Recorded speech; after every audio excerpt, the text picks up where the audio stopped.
there's no one else who loves me like you used to. Sometimes we're not ourselves, there's no one I can turn to. And I know all the feelings that we shared are in the past. And I know your relationships are never meant to last.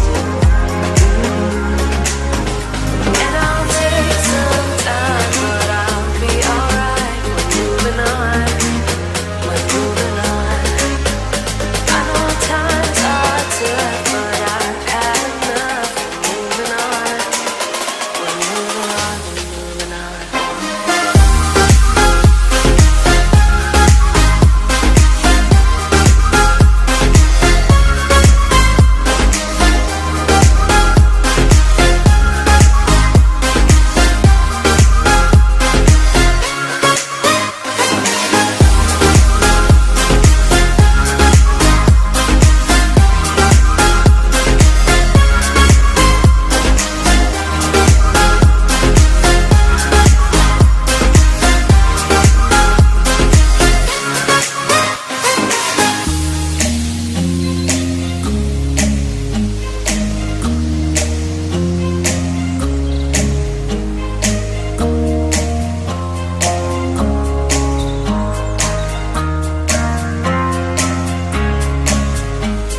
Sometimes there's no one else who loves me like you used to. Sometimes we're not ourselves, there's no one I can turn to.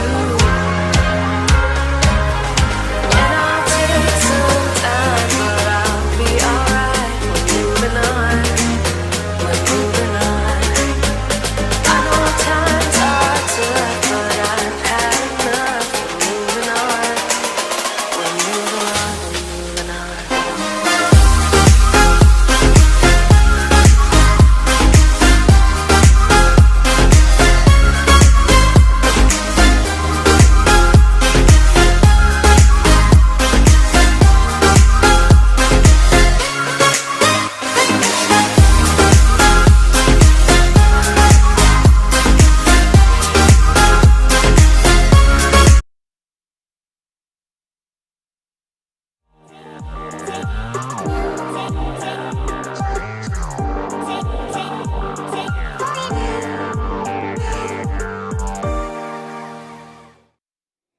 Mayong bundag sa tanan. Good morning to each and everyone.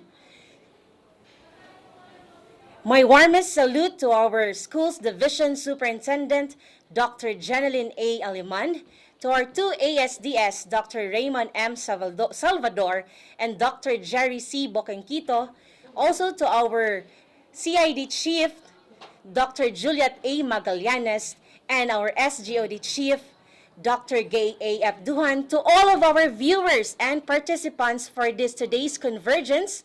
Welcome and good morning to each and everyone once again, and welcome to the orientation on Preventive Drug Education Program Policy for Curriculum and Instruction in support of the National Drug Education Program for School Implementation. To bless this today's Convergence, let us start with a prayer through a multimedia presentation to be followed by the singing of the Philippine National Anthem and the singing of the Zamboanga del Sur hymn.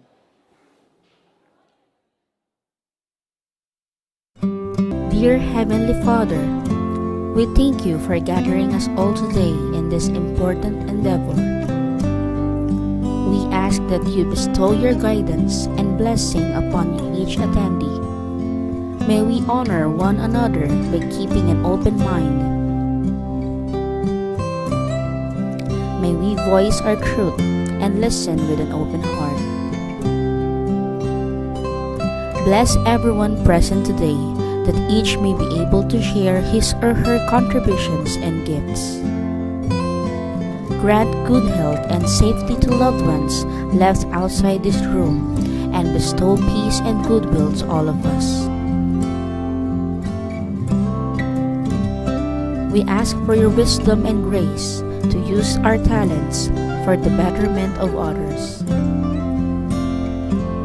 May the various activities related to this day be a success through your intervention.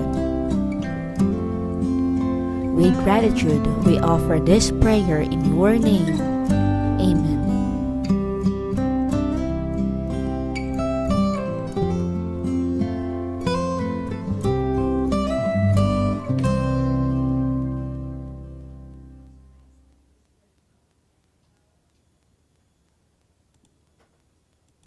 Mga kababayan, ang pambansang awit ng Pilipinas. Kayang magiliw, telas ng sinakanan, alam ng puso, sa titik mo'y buhay.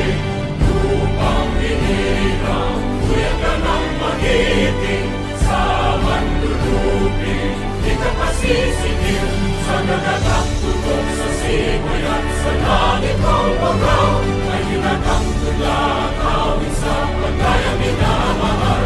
Ang isang ng matawad mo'y tagumpay na nagtitindig, ang bituin at araw niya kailan pang ay di magtitindig.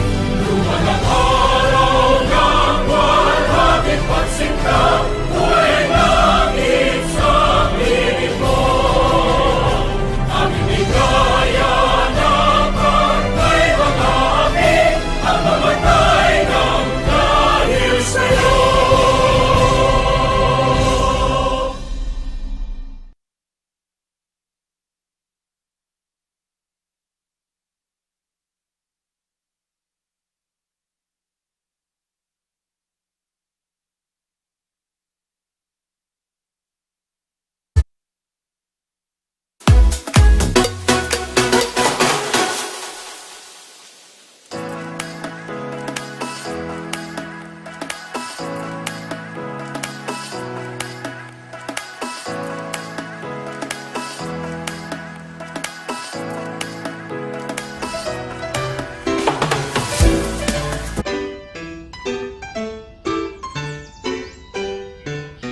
With fair shores and mountains filled with treasures, a rich land where dreams unfold. Its people marching on to progress, hearts undaunted, brave and true. Hand in hand with brother Filipinos, Zambosur will make you great. We'll work unceasing, without relenting, for country's might you can count on us. With fair shores and mountains filled with treasures, a rich land where dreams unfold. Its people marching on to progress, hearts undaunted, brave and true. Hand in hand with brother Filipinos, Zambosur will make you great. We'll work unceasing, without relenting, for country's might you can count on us. Come to beautiful Zamboanga Sur, welcome to God's great gift given to man. Share our joys and sorrows, join in the making of the wondrous land. Zamboanga Sur the bountiful, beloved by all hearts, spirit and soul. We will live for you, we will die for you. Here is our Zamboanga Sur. Come to beautiful Zamboanga Sur, welcome to God's great gift given to man. Share the joys and sorrows, join in the making of the wondrous land. Zamboanga Sur the bountiful, beloved by all hearts, spirit and soul. We will live for you, we will die for you. Here is our Zamboanga Sur.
healthy morning once again to all of our viewers and attendees to this virtual orientation. Can I ask for a thumbs up for all of our attendees or even a heart reaction no, to start? Kumusta po tayo lahat? Welcome back to the virtual world, no? And then for today's event, may we have our EPS for the SGOD to give our welcome address in behalf of our SGOD Chief. May we have Dr. Antonio A. Ganob.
Asa ron?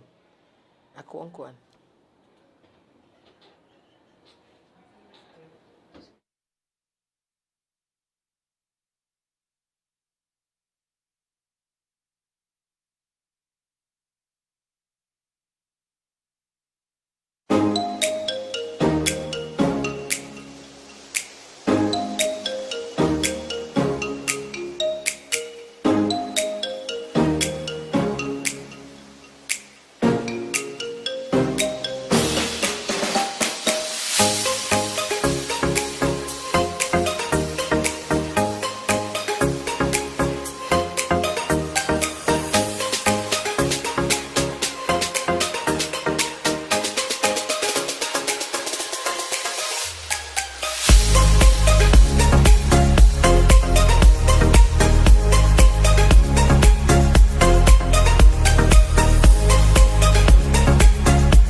Okay, so thank you so much, Nurse Queng, for giving me the time to give the message or welcome message on behalf of our SGOD Chief.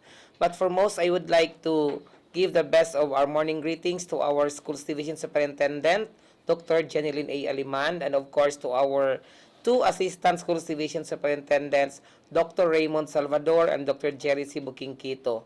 And of course, equal amount of morning greetings shall be given to our CID Chief, Dr. Joy A. Magallanes, and to our SGOD Chief, Dr. Gay A. Abduhan. And also, I would like to give, at this point in time, my warmest congratulations to the successful conduct of this virtual activity to our in-depth focal person in our Schools Division Office, Nurse Jesusa Gomez, and members of the team from the school health personnel who are directly involved in the conduct of this particular virtual activity. We have with us Ma'am Queng Sabanal, Ma'am Aimee Alonzo, and Ma'am Zendel Isplana, and the other members who are directly or indirectly involved in the conduct of this particular virtual activity. So, welcome to our Preventive Drug Education Program. So, we are delighted to have you here and applaud your commitment to creating a safer and a healthier community. So at DepEd Zamboanga del Sur, we strongly believe that prevention is always the key when it comes to tackling drug abuse and addiction. So our comprehensive drug education program policy aims to equip individuals with the essential knowledge and skills to make informed decisions regarding substance use. So we have the top priority. So one of our top priorities is to safeguard the well-being of our community members, particularly our youth. Through our program, we strive to actively engage with schools, organizations, and even families to educate and to raise awareness and provide effective strategies for prevention. So our policy emphasizes a multidimensional approach that covers both the individual and the community as a whole. So it is by fostering an open and non-judgmental environment where we encourage discussions around the risk associated with drug abuse and provide evidence-based information on various substances. So our program focuses on the following key areas. So the first is, the first key areas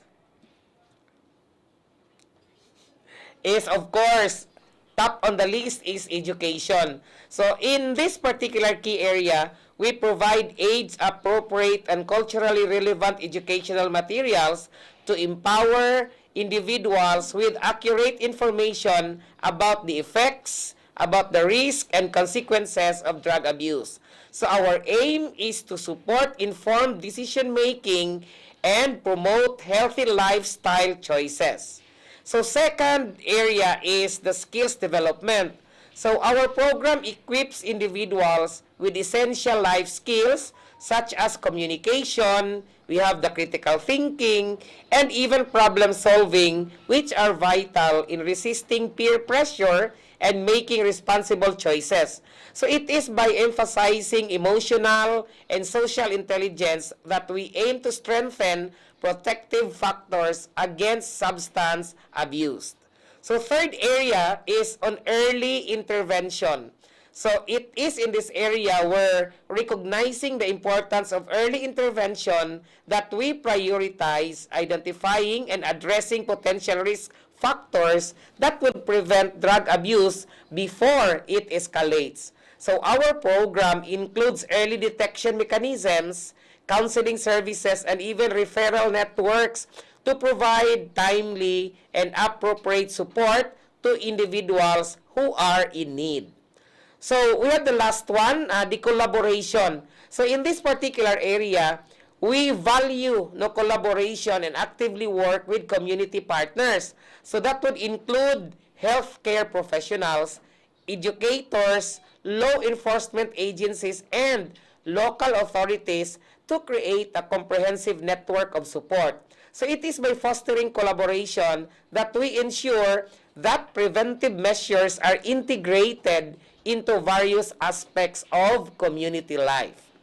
So together, let us work towards a drug-free and thriving community. So we are also encouraging you to explore our program. We have to engage in meaningful discussions and actively contribute to the collective effort in preventing drug abuse. Together, we can make a significant impact and create a brighter future for generations to come. So thank you for joining us in this very vital and virtual activity today. Again, congratulations and thank you for joining with us in this very important convergence. Mabuhay ang Zamboanga del Sur, mabuhay tayong lahat.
Ibalik sa sugod. Sa sugod. Okay, thank you so much. Our EPS for the for our SGOD EPS, Dr. Antonio O. Ganob. Sir, thank you so much for your warm welcome and also for emphasizing the importance of the National Drug Education Program in the Department of Education. Ladies and gentlemen, the Department of Education recognizes the need to protect learners from all forms of threats, including those posed by illicit drugs, to their personal safety, security, and well-being. This is pursuant to RA 9165, which states that the instruction on drug abuse prevention and control shall be integrated in the elementary, secondary, and tertiary curricula for all public and private schools. Thus, this virtual orientation was conceptualized to help our teachers be equipped with necessary knowledge and tools to effectively integrate preventive drug education into the curriculum and instruction. At this point of time, may we have our nurse in charge of the school health personnel, Ma'am Amy Alonzo, to give us the statement of purpose for this virtual orientation.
My warmest greetings to our school's division superintendent, Dr. Jeneline A. Aliman, our two equally ASDS who's very active, Sir Jerry Bukingkito and Sir Raymond Salvador, our very supportive SGOD Chief, Ma'am Gay A. Abduhan, and CID Chief, Ma'am Juliet A. Magallanes, our medical officer, Dr. Vincent Chrisberg Aliman, to all district supervisors, school principals, school heads, NDEP district coordinators, NDEP school coordinators, school health personnel, as well as our program management team headed by program holder Jesusa Gomez. Good morning once again. In line with the commitment of the department to strengthen the NDEP implementation in schools, this office is conducting this online orientation on Preventive Drug Education Program policy for curriculum and instruction in support of the National Drug Education Program school implementation for school year 2023-2024. Generally, this orientation aims to provide comprehensive guidance to educators, administrators, and school staff on the implementation of the Preventive Drug Education Program policy as a crucial component of the National Drug Education Program for the school year 2023-2024. Specifically, at the end of this orientation, participants will be able to strengthen the implementation of the PDEP in schools and CLCs through curriculum integration across all learning areas, provide capability for teachers in the implementation of the PDEP, ensure that PDEP services are available and accessible to all learners, teaching and non-teaching personnel, create strong partnership with various stakeholders in promoting the NDEP or PDEP, encourage PDE research for evidence-based decision-making and policy formulation, establish a strategic and systematic monitoring, evaluation, and feedback mechanism to ensure continuity of the program, and lastly, to ensure allocation of funds for program sustainability. Thank you so much. May you enjoy listening and have a good day.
Salamat, Ma'am Amy Alonso, no, for that statement of purpose. At this point of time, we will have our Kwame updates from our very beautiful and sexy. Nandito po sa ating virtual room for today's event. We have our education program specialist too for the SMME, Ma'am Kathleen Joy B. Padilla. Take it on, Ma'am Kath.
Thank you so much, Ma'am Kirsten, for that introduction. My salute to our school's division superintendent, Dr. Janeline Aliman, to our ASDSS, Dr. Raymond Salvador and Dr. Jerry Boquinquito, to our chiefs, Dr. Juliet Magallanes for CID and Dr. Gay Abduhan for SGOD, to the program holder, Ma'am Wiwa Gomez, to our brilliant facilitators, to our participants in the platform, elementary and secondary school heads, NDEP coordinators both from district and school, and our school health personnel. Good morning, everyone. On behalf of the Senior Education Program Specialist for School Management Monitoring and Evaluation, Sir J. Freaks Katakutan, allow me to present to you Kwame updates for this training. So I know this is not new to you. You are to answer an online evaluation after this training, in which you are to rate your facilitators, the program itself. You are to rate the program itself, and we are asking your honest answer as you are to scan in each of the item later. Rest assured that all your answers will be kept confidentially, with confidentiality. Yan. And aside from the facilitators and the program, you are also to rate your program management team. How was the online experience of this training? Please do answer honestly po. I think that would be all. Thank you so much for your attention. Back to you, Ma'am Kirsten.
Okay, thank you so much, Ma'am Kathleen Joy Padilla, for the Kwame updates.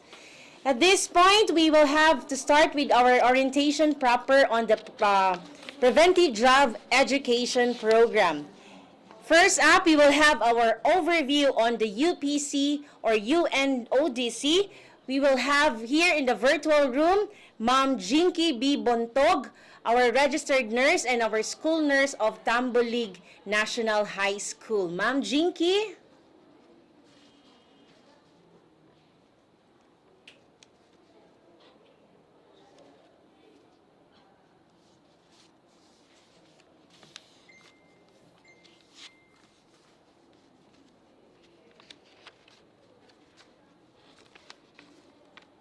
Wala na ko diri.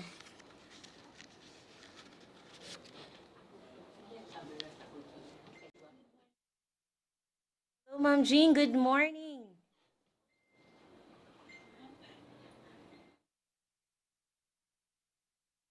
Yes, Ma'am Jinky, your audio is already gone. Okay.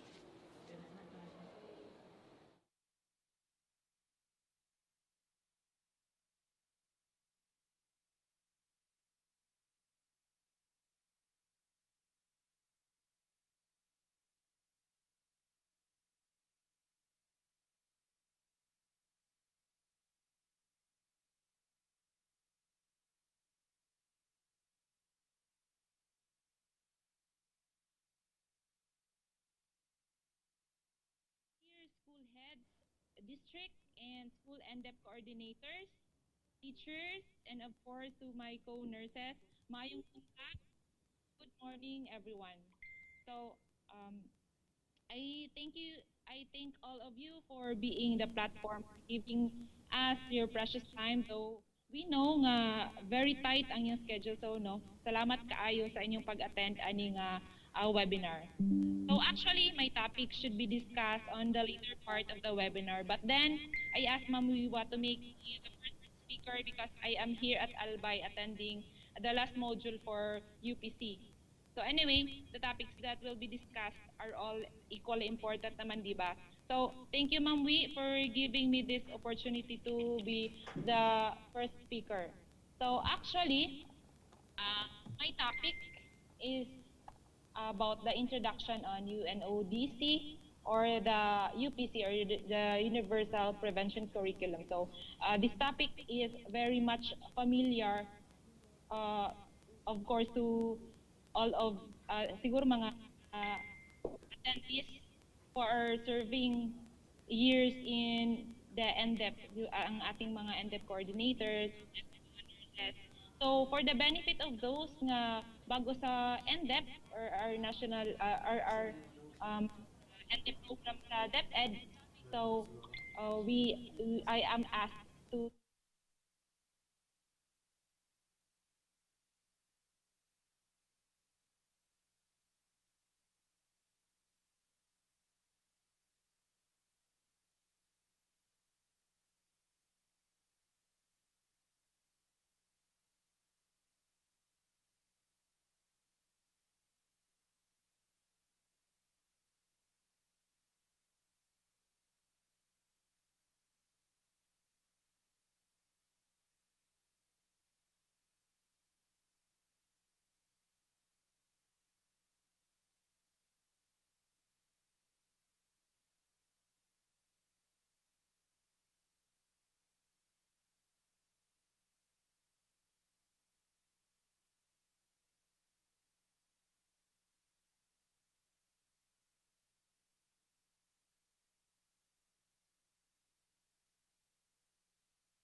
is also on on the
supervisors or coordinators of prevention programs, or for those who wish to undertake a major program study in prevention.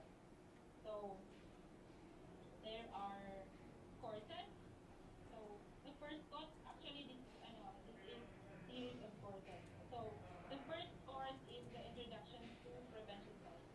So in this, you will have the overview of the science that underlies evidence-based prevention, interventions, and strategies, and the application of these effective approaches.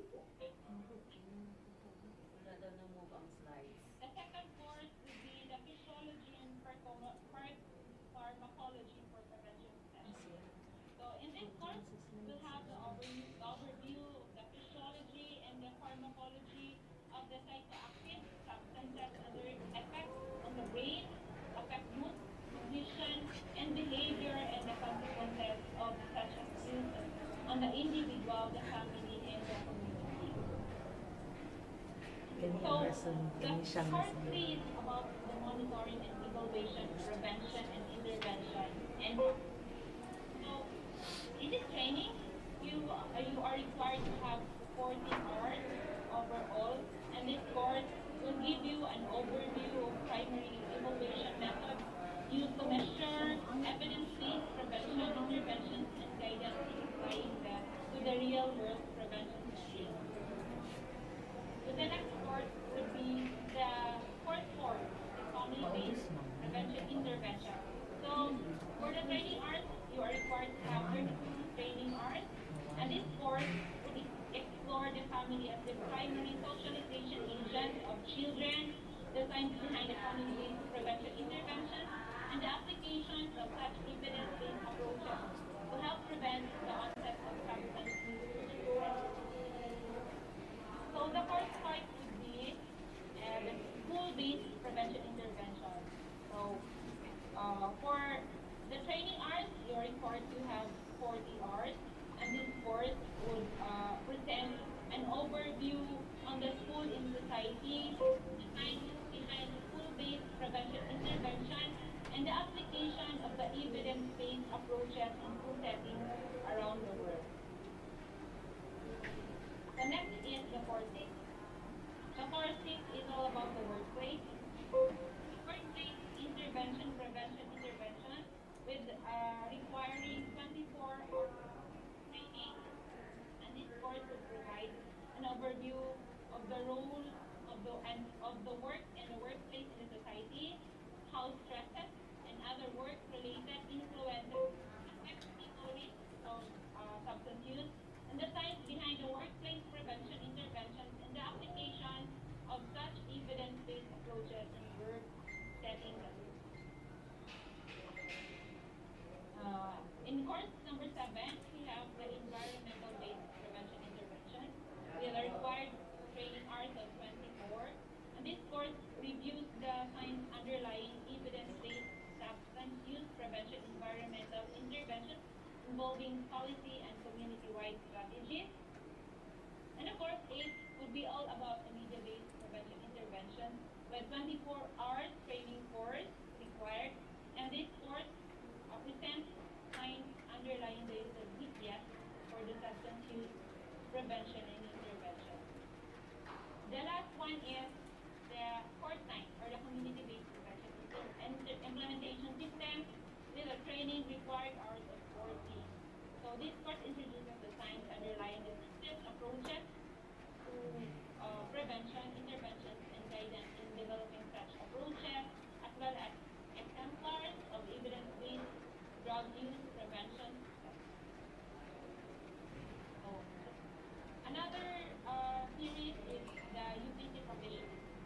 So this UPC practitioner series is designed to provide knowledge, skills, and competencies to prevention practitioners like us know, so that have a better understanding about the key elements of evidence-based prevention and about the most effective evidence-based prevention interventions that are currently available. So,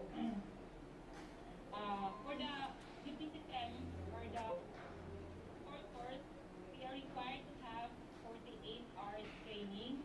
So this core course is composed of 10 modules representing different aspects of prevention science and its application to practice. So it is designed to give the participants a foundation in the knowledge and skills needed to undertake the evidence-based prevention programming at a community level. So let's go now to specialty track 1.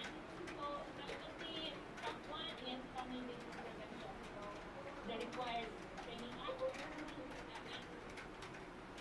this track is an overview on parent and family-based prevention and intervention and the methods used to intervene effectively in order to prevent sickness in children and adults.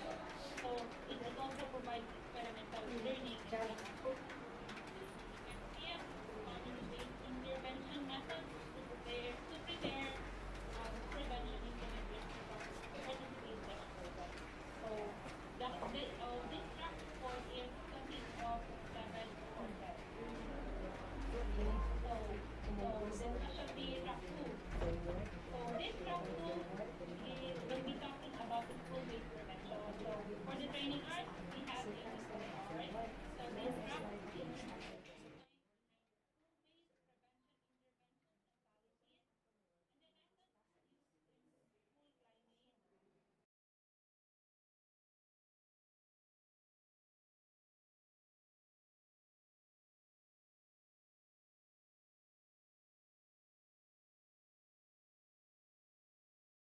And climate, and second track will be for the teachers, primarily on classroom intervention. We have 8 courses. The track 3, we have prevention, and it is required to have 85 training. So this track presents the science underlying workplace-based prevention interventions and policies, and the methods and strategies workplaces can be used to improve the environment of research. So it also is experiential learning and planning for workplace policy changes and other substance prevention efforts, thus empowering employees to avoid substance use. So this track also consists of 7 courses. The track 4 is all about environment-based prevention.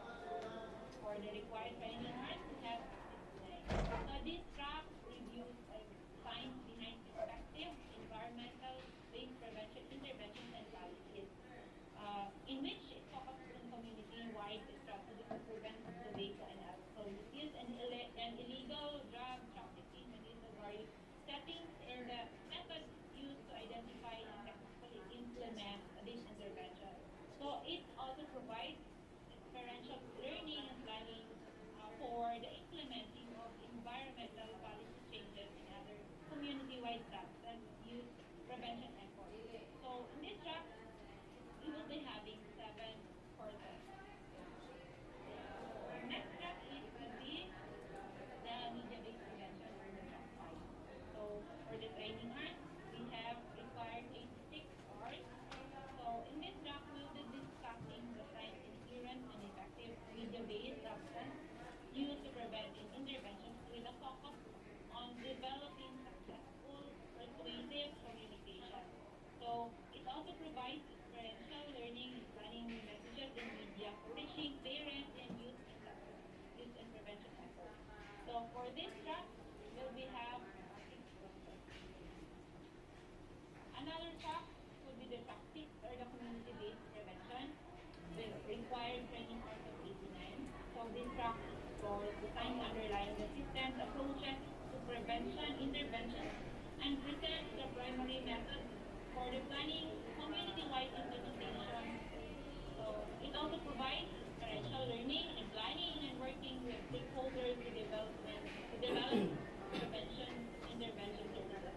So for this track, we will be consist of 7 courses. So for the specialty track 7, it will be the monitoring and evaluation, prevention, interventions, and policies.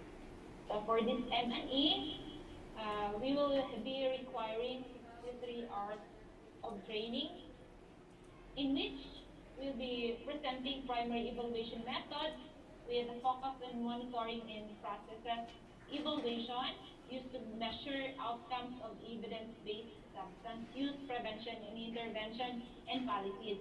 It also provides experiential learning and planning and monitoring outcomes through exercise and practicum completed at the end of the track. So in this track, we'll have 8 courses. So, expectedly, those of our NDEP coordinators in district and schools will be having this training no, sa expecting mga next year. That's waiting for the downloaded funds coming from our DepEd CO. So, in Manila, they will be downloading it earlier next year daw. So, expectedly, all of us, sana, ang maka-join sa training na ito. So, then also I think some of you were able to join the UPC 1 and UPC 2 na siguro, especially those na dugay-dugay na sa itong program. And I know that all of you had gained such knowledge in prevention science, and I know it really helps. So, for next year, you're expected to rule out the UPC 3 with, of course, we'll be inviting brilliant speakers from the CO and siguro si Pastor LJ, like previous UPC trainings natin. So, these are our UPC training outputs. Mga pictures na ang na-download nato last time. So, these pictures were taken during the National UPC training together with me and Dr. J and Dr. Miriam. So, wala mong mga output. And then, same as before, UPC is a very fun-filled, knowledgeable seminar, very interactive seminar, and I am very much excited to give you this training, and I hope to see you all on the next year's UPC training. So, I think it would be all for my presentation, and now I am to entertain that mga questions if you have. After this, I will be out kay namangod ko'y di na ako karon sa training, actually ning out lang ko kadiyot. And then if you have some questions, Ma'am Curtin, pwede na siguro nila nga ihatag karon libra sa apa ko. Okay, I guess our attendees have already listened to all of your discussions on UPC and UNODC. Do we have any questions in our platforms right now? Okay, we are still checking. I guess, wala no? Baka maybe later on, Ma'am Jinky, we will just call you if there will be questions. We will message you on the Facebook Messenger if there will be concerns about UPC and UNODC, Ma'am Jinx. I guess you will be available to answer us on the Messenger. Okay. Okay, thank you so much, no? All the way from Albay, Bicol. Our first speaker for this morning, si Ma'am Jinky Buntog, our nurse ang Tambalig National High School, who has been on training on the UPC and UNODC since last 2020 or 2021. Siya po ang nagiging train po talaga sa ating UPC and UNODC. And I guess we will be seeing her on the actual UPC trainings that will be conducted in the regional office. I hope most of us will be able to attend also, no, so that we will have more knowledge about this UPC. Thank you so much once again, Ma'am Jinky Buntog, for giving us that outline or the course outline about UPC, or then an overview about UPC and UNODC, which will be very, very important in the implementation of this preventive drug education program under the National Drug Education Program. So up to this point, before we will proceed to our next speaker for this morning, we will have a very important guest, no, from the division office. We will have here in our virtual room our Assistant Schools Division Superintendent, very supportive, Dr. Raymond M. Salvador.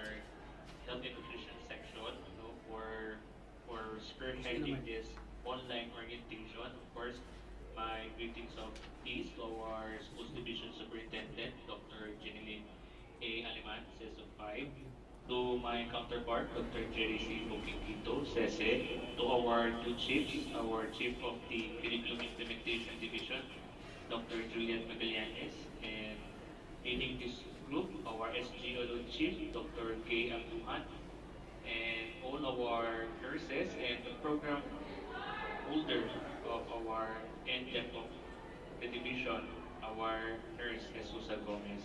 And I know joining with us also is our education program supervisor for music arts, physical education and health, Dr. Melinda Tangalin. I'd also like to extend my morning greetings to our ITO group headed by Sir Chester Bayokot for facilitating and doing the technicalities of this online orientation. So again, to all our online audience in this platform, again, thank you so much and good morning. We are very privileged, no, that we are having this online orientation, though we have shifted already from the face-to-face, no, and we are now in the post-pandemic, but we all know that health emergency will not only be categorized that involve people, mostly the entire country or the entire nation, but when we talk about health emergency, these are crises in health that sometimes being left unsolved or untreated, and we all know that the illegal use of drugs or illegal use of substance has been a problem long before even I think we were still young at our young age. The use of illegal substance has always been a problem now. Although maybe decades back it was not that easy. There was no easy access to such illegal drugs, no illegal substance. But nowadays, it can be easily acquired even by minors along streets of our cities or our municipalities. It's there, and of course our teacher listeners, our school managers can also agree maybe on my statement that the sale of illegal substance have even reached the doorsteps of our schools, and that is why the Department of Education is really pushing forward to really support and implement the National Drug Education Program, or we are all familiar with the acronym NDEP. This program, as far as I can remember, in my high school days, has already been in place, and I think it has already been institutionalized in the department. But to some, they find it new because every year the program keeps on evolving. It's parang buhay na ecosystem yung National Drug Education Program natin sa DepEd. Every year, new policies, new activities, new projects that partners with NDEP are introduced in our education system. And sometimes this might cause a little overload on our implementers, no? But The schools division of Zamboanga del Sur is really trying its best to mainstream all of its activities that has something to do with the prevention of the use of illegal substance. And this online orientation is provided to you as a way for us to re-educate ourselves and to rethink of the different activities that we are doing in our end, especially in our schools. No? So I think for us to be able to really get and achieve the target of the program, we need to work with each other, collaborate with each other. It doesn't mean if one school has a best ended program, it's solely for them to implement or it's for their consumption. We must also look at the best practices of each schools with their national, with their NDEP that can be adopted in our school. And I think schools, those schools that are in the far-flung areas would have lesser cases of learners abusing this substance compared to schools in rural areas, of course, especially in cities. They have cases like this. And I think when we talk of the NDEP, we are not supposed to limit ourselves with the use of substance because I know the first thing that comes into our mind when we talk about NDEP is the use of the illegal substance like shampoo, marijuana. But we also tend to forget NDEP is also, I mean, part of NDEP is the aftercare. When we are able to identify learners, even teachers who have been abusing this substance, how are we going to handle this? How can we handle the situation?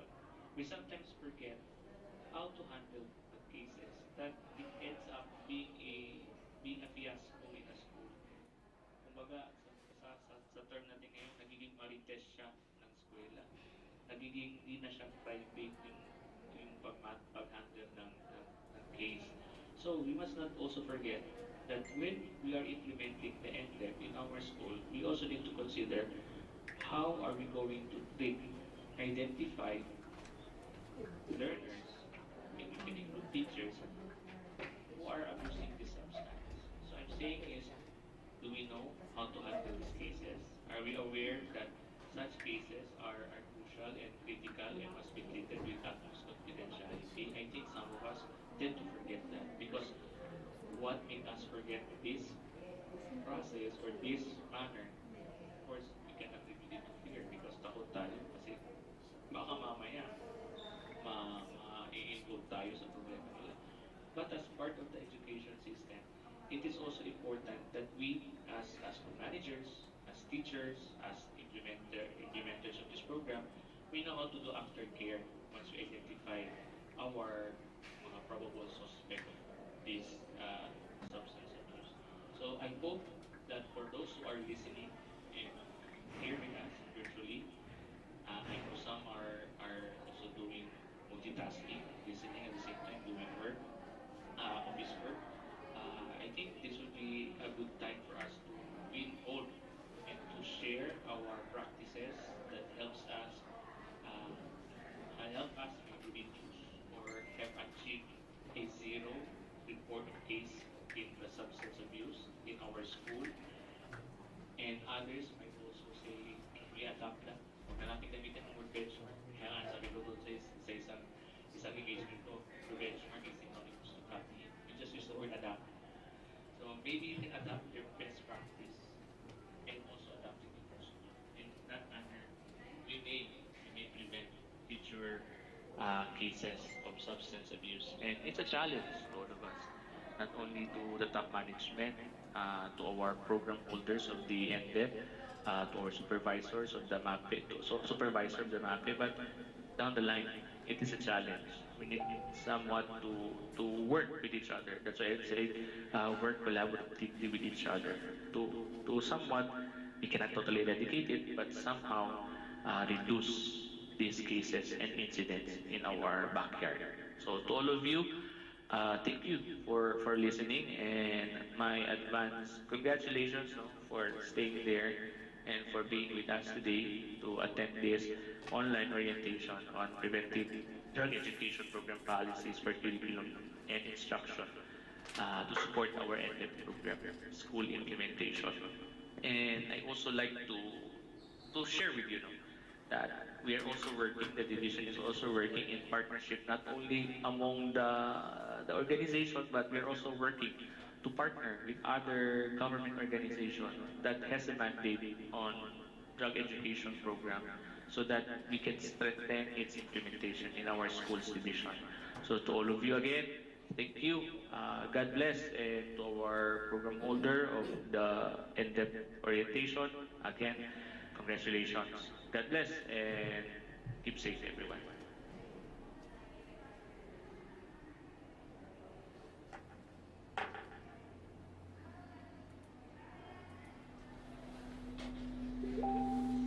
Okay, thank you so much, Sir Raymond Salvador, our ASTS, for giving us a very inspiring message and for always supporting all of our programs in the school health section, especially this National Drug Education Program. Daghan kayong salamat, Sir Raymond. So next up for our next topic for this morning, it will be about DepEd Order 30, Series of 2018, the Preventive Drug Education Program Policy for Curriculum and Instruction. To give us an orientation on this program, we may call in our NDEP Division Coordinator, a very active NDEP Division Coordinator, Nurse Jesusa Gomez. Take it on, Ma'am Jesusa.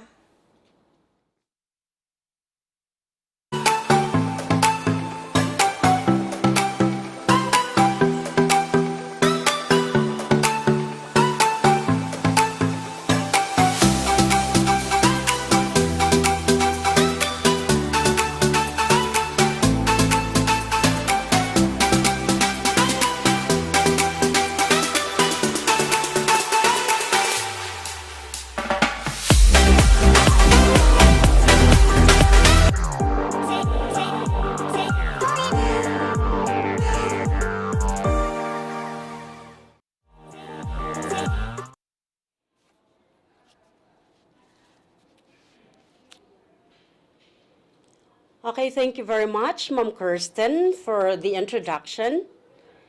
First, my salutation to our school's division superintendent, Dr. Janeline A. Aliman, CESO 5, to our two ASDSS, Dr. Raymond M. Salvador, CESO 6, and Dr. Jerry C. Bukingkito, CESA, to our two division chiefs, Dr. Juliet A. Magallanes for the CID, and our very own SJOD Chief, Dr. Gay A. Abduhan.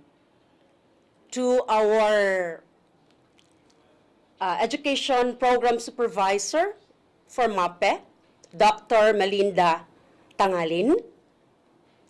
To our participants, to our school heads, principals, both elementary and secondary, to our NDEP coordinators, both elementary and secondary, to our district NDEP coordinators, and of course, to our school health personnel, and all of our audience in this platform. Good morning. Buenos dias a todos. Before I'm going to proceed, I would just like to give my warmest and deepest gratitude for Sir Raymond for being so supportive in this program. And actually, he has this initiative to connect us to the DDB for certain trainings. And we are praying for that to be approved later on, so all of us can enjoy these trainings. So to mention the life skills and the systemic training for effective parenting, hoping and praying for that. So before I'm going to proceed with my slides, I would just like to give credit, my slide please, next. To give credit to Ma'am Eliza C. Peralta, the Senior Education Program Specialist, Bureau of Curriculum Development, because I adapted some of my slides from her presentation. So my topic is about Next slide, please. My topic is about DepEd Order number 30, series of 2018, entitled Preventive Drug Education Program Policy for Curriculum and Instruction. So this is being created in support to strengthen the National Drug Education Program. Because one of the components of the National Drug Education Program is curriculum and instruction. So DepEd released this order last July 12, 2018. And as you can see in this illustration, what can you observe in this age group? Where this age group belongs. So as we can see, 1 in 2 drug users in the Philippines begin experimenting with illegal drugs when they are between the ages of 15 and 19. So that's coming from the Dangerous Drugs Board. And how about from the National Institute of Drug Abuse? They said that 1 in 4 students in 12th grade experiment with illegal drugs.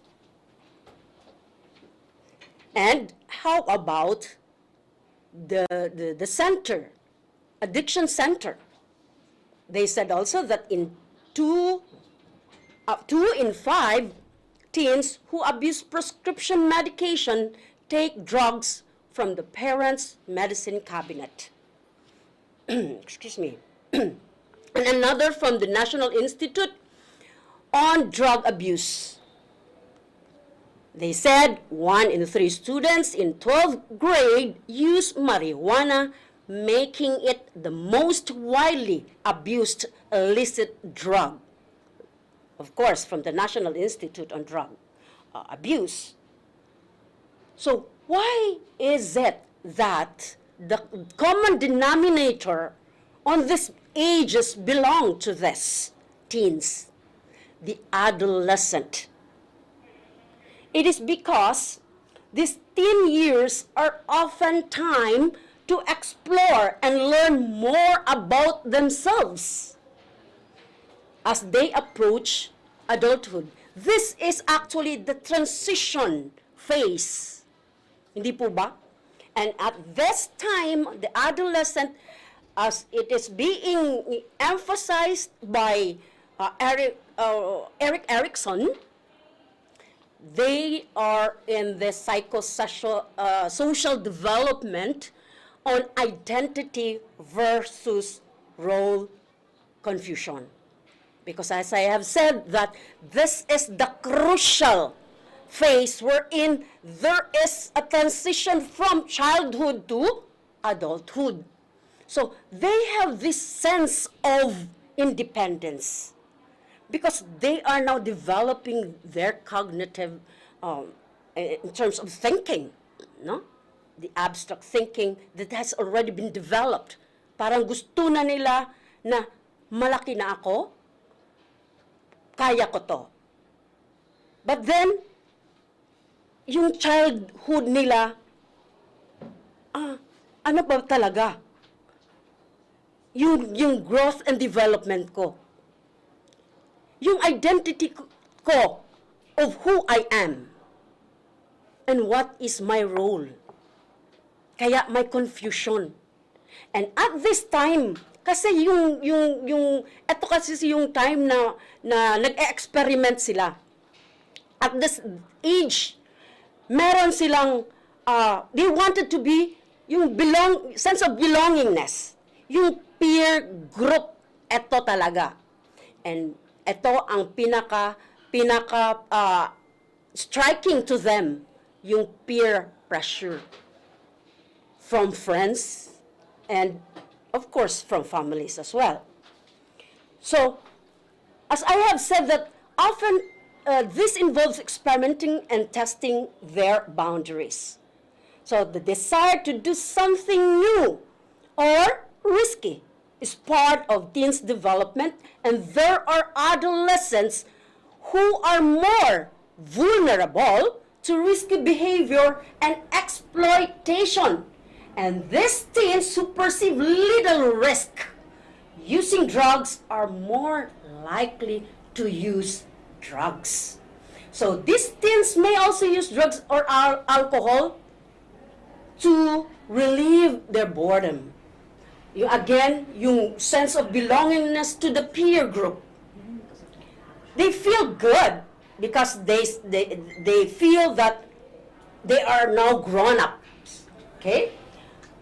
But there are times that they have this curiosity to satisfy themselves, no?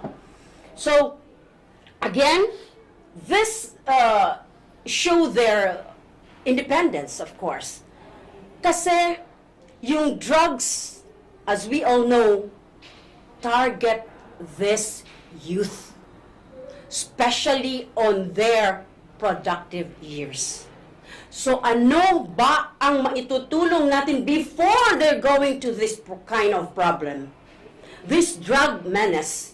So, ang importante kasi, we have to be there for them, especially the Department of Education. The Department of Education responded to these concerns by ensuring access to quality education and the learner's well-being. So, kung problema to ng Pilipinas, problema din to globally. Kasi, sabi ng NODC or the United Nations Office on Drugs and Crime, drug problem remains a common and shared responsibility. So, hindi lang isang agency that is involved in eliminating, if not eradicating, at least to reduce, okay, to minimize or eliminate drug use and availability. Our commitment to the reduction of all aspects of supply and demand. So, ano ang role ng Department of Education? That is why we have this Preventive Drug Education Program. During their school days, pwede nating maagapan.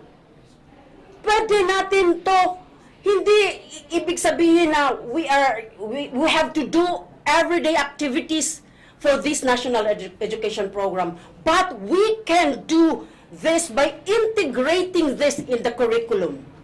So that is why this is being born in the Department of Education, the Preventive Drug Education Program, and of course, the curriculum models that is being in place, and that will be discussed to us by our EPS in MAPE later on.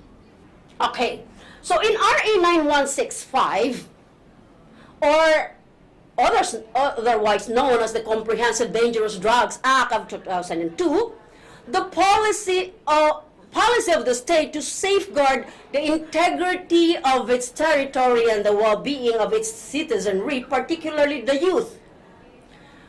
Underscore, particularly the youth. Kasi sila yung crucial stage of development nila, okay? So from the harmful effects of dangerous drugs on their physical and mental well-being, and to defend the same against acts or omissions detrimental to their development and preservation. So the power of drugs to influence not only the present but also the future makes it all the more disturbing. Next, please.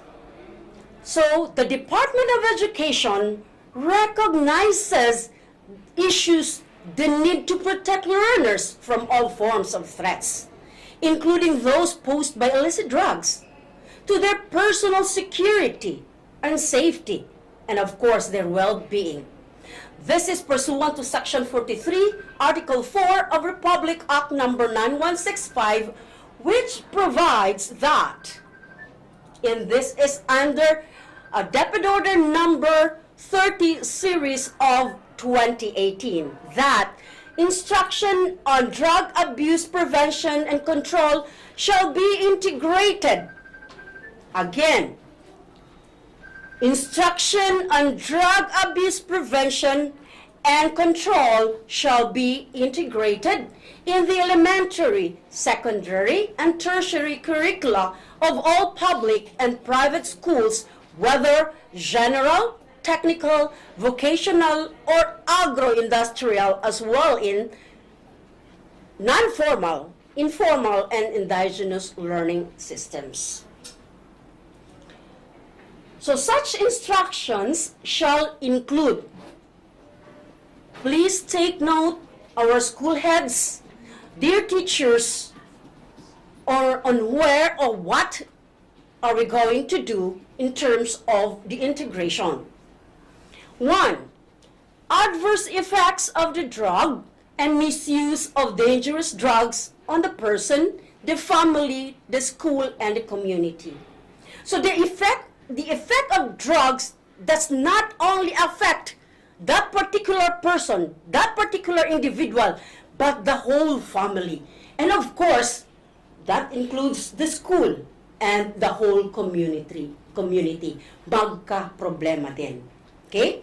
So number 2 is preventive measures against drug use. So what are our preventive measures for the Department of Education? Ano ba ang mga initiatives na ginagawa natin to prevent this drug use? Okay? Health, social, cultural, psychological, legal, and economic dimensions and implications of the drug problem. So this will also be emphasized on what will happen to a person if they are going to use these drugs, yung illegal drugs, so to speak. So number 4, steps to take when intervention on behalf of a drug dependent needed, as well as the services available for the treatment and rehabilitation of drug dependence. So this is being emphasized in DepEd Order Number 37, Series of 2017. Doon, meron na doon yung interventions from the dependence test or examination kung siya ay nabilong pa sa experimental, yung nag-experiment or experimenter, yung nabilong ba siya sa occasional user and chronic user or drug dependent. So this is based from the drug dependency examination. So what are the interventions on this? Pag nalaman mo kung experimenter ka, what will be the intervention on this? Of course, we have this guidance and counseling for 6 months. So we have available guidance counselors in our schools. And even we have one here in the division office in the person of Sir Mark. So he's willing and very available at all times to help. Okay? And this is actually outpatient for the experimenter. How about the occasional user? This is also outpatient, and they will also have this guidance and counseling, and regularly, monthly drug testing for 6 months. So, kung may testing, sino ba ang aako dun? Of course, the expense of this are from the concerned individual. Sila po ang gagastos at magbabayad ng drug testing. How about those chronic user, the drug dependent?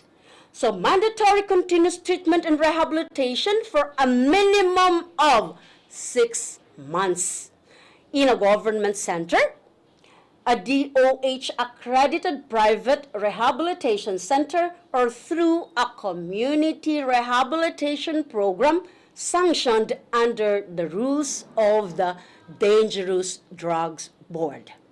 Okay, number 5, misconceptions about the use of dangerous drugs such as, but not limited to, the importance and safety of dangerous drugs for medical and therapeutic use, as well as the differentiation between medical patients and drug dependents in order to avoid confusion and accidental stigmatization in the consciousness of the students. So bata pa lang dito sa poder ng DepEd, malalaman na ng mga bata kung ano ba yung mga gamot for medical and therapeutic use, or what are these drugs that being regulated, and what are these drugs na bawal. So, dapat this will be emphasized. Okay? Now, next, in promoting drug-free school, DepEd designed an anti-drug strategy anchored on 3 core pillars. So number 1 is the curriculum and instruction. So, kaya nga, meron tayo ngayong orientation on this, on how we're going to have this curriculum integration. And this will be a detailed discussion. This will be done later on by our expert. Okay? Next is the curricular initiatives. So we have activities that will be done, trainings, of course, and in seminars about, symposiums about this drug prevention. Number 3 is preventive drug education and drug testing in the workplace and in schools. So this is also being emphasized in DepEd Order number 37, series of 2017, a drug-free workplace. Okay. Next, Preventive Drug Education Program, or the PDEP policy, covers the first and third pillars of the anti-drug strategy. So it aims to effectively deliver the preventive drug education program, which puts premium on the creation of the curricular platforms that will ensure the integration of essential messages and key competencies in the K-12 basic education program. So this is being emphasized in DepEd Memorandum 25 series of 2021. So under this learning competencies, we have these key stage standards. Okay? Now, it supports positive school norms and learning climate as it cultivates personal discipline, character formation, and social accountability among learners in order to reduce the impact of illicit drugs in schools, community learning centers, and the communities. So the policy shall cover DepEd curriculum development and instruction, learning delivery, research, and assessment. So we will go through to that one by one. So it shall apply to all DepEd officials and employees at all levels, as well as to all learners in basic education. So private schools may adopt and are encouraged to formulate their own school preventive drug education program policy consistent with this order. DepEd Order number 30, series of 2018. Now, the policy statement. So this policy aims to, number 1, strengthen the implementation of preventive drug education program in schools and CLCs through curriculum integration across all learning areas. Number 2, provide capability building for DepEd personnel in the implementation of preventive drug education program. And number 3, ensure that Preventive drug education program services are available and accessible to all learners, teaching and non-teaching personnel. So, number 4 is to create strong partnership in various stakeholders in promoting the PDEP, because we cannot do this in isolation without our stakeholders. Number 5, encourage PDE research for evidence-based decision-making and policy formulation. Number 6, establish a strategic and systematic monitoring, evaluation, and feedback mechanism to ensure continuity of the program. And, of course, to ensure, I highlighted this, kasi mostly, we cannot implement this in our school because we don't have funds. This problem, meron tayo dito talaga sa policy that meron talagang allocation. Ensure allocation of funds for program sustainability. Okay? Next.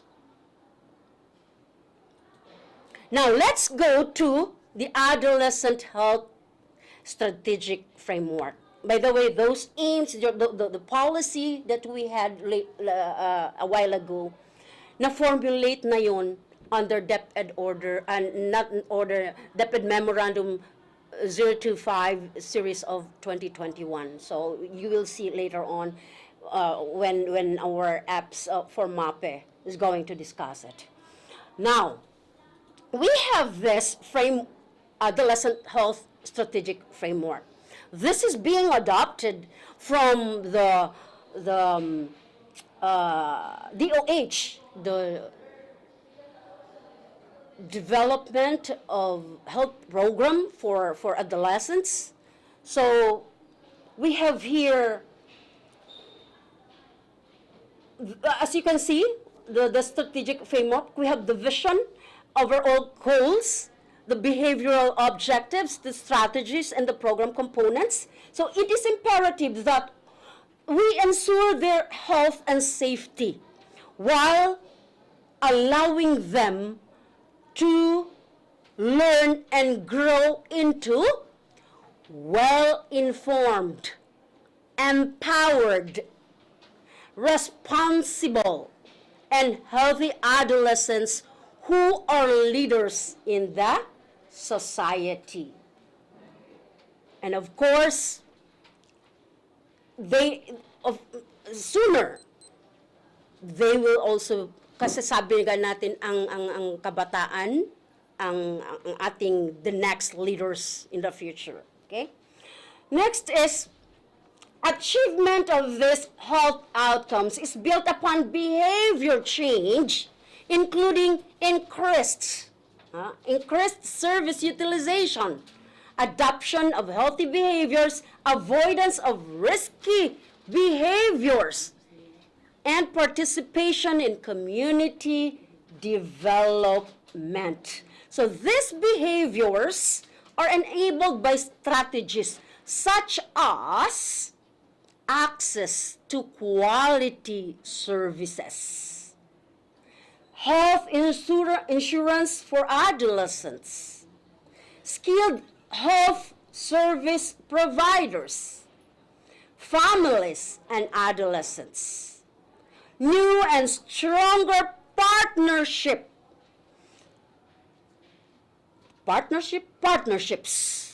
mas marami, mas happier, information management, and policy support. So in turn, these strategies are built upon actionable program components, which include the process of achieving adolescent-friendly services, financing, capacity building, monitoring and evaluation, research, partnership building, and advocacies. So these elements are non-linear as multiple health and development goals call for a range of interventions delivered in an integrated manner.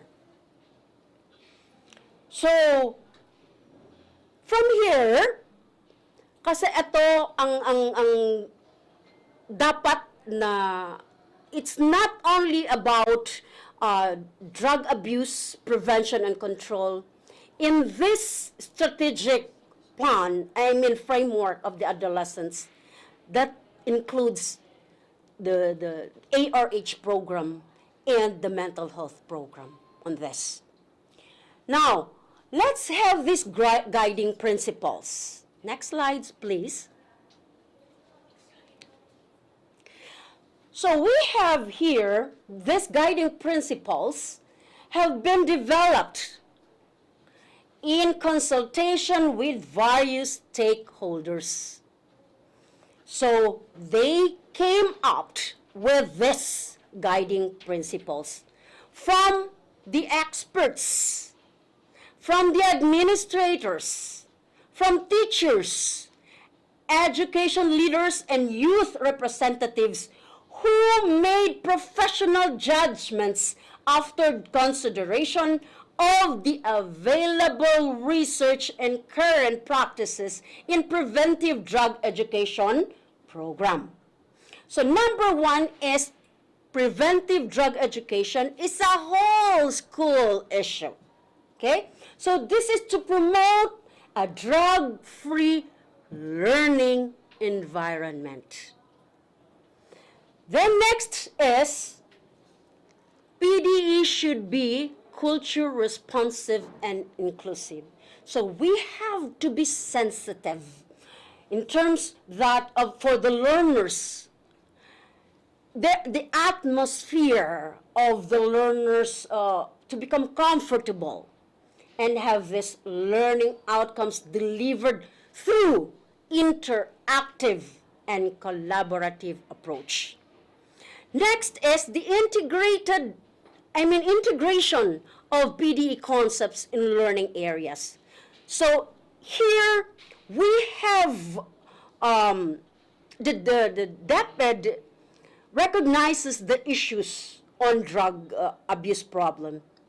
So then we have this being in place in every learning areas in the in key stage development from kindergarten to grade 12.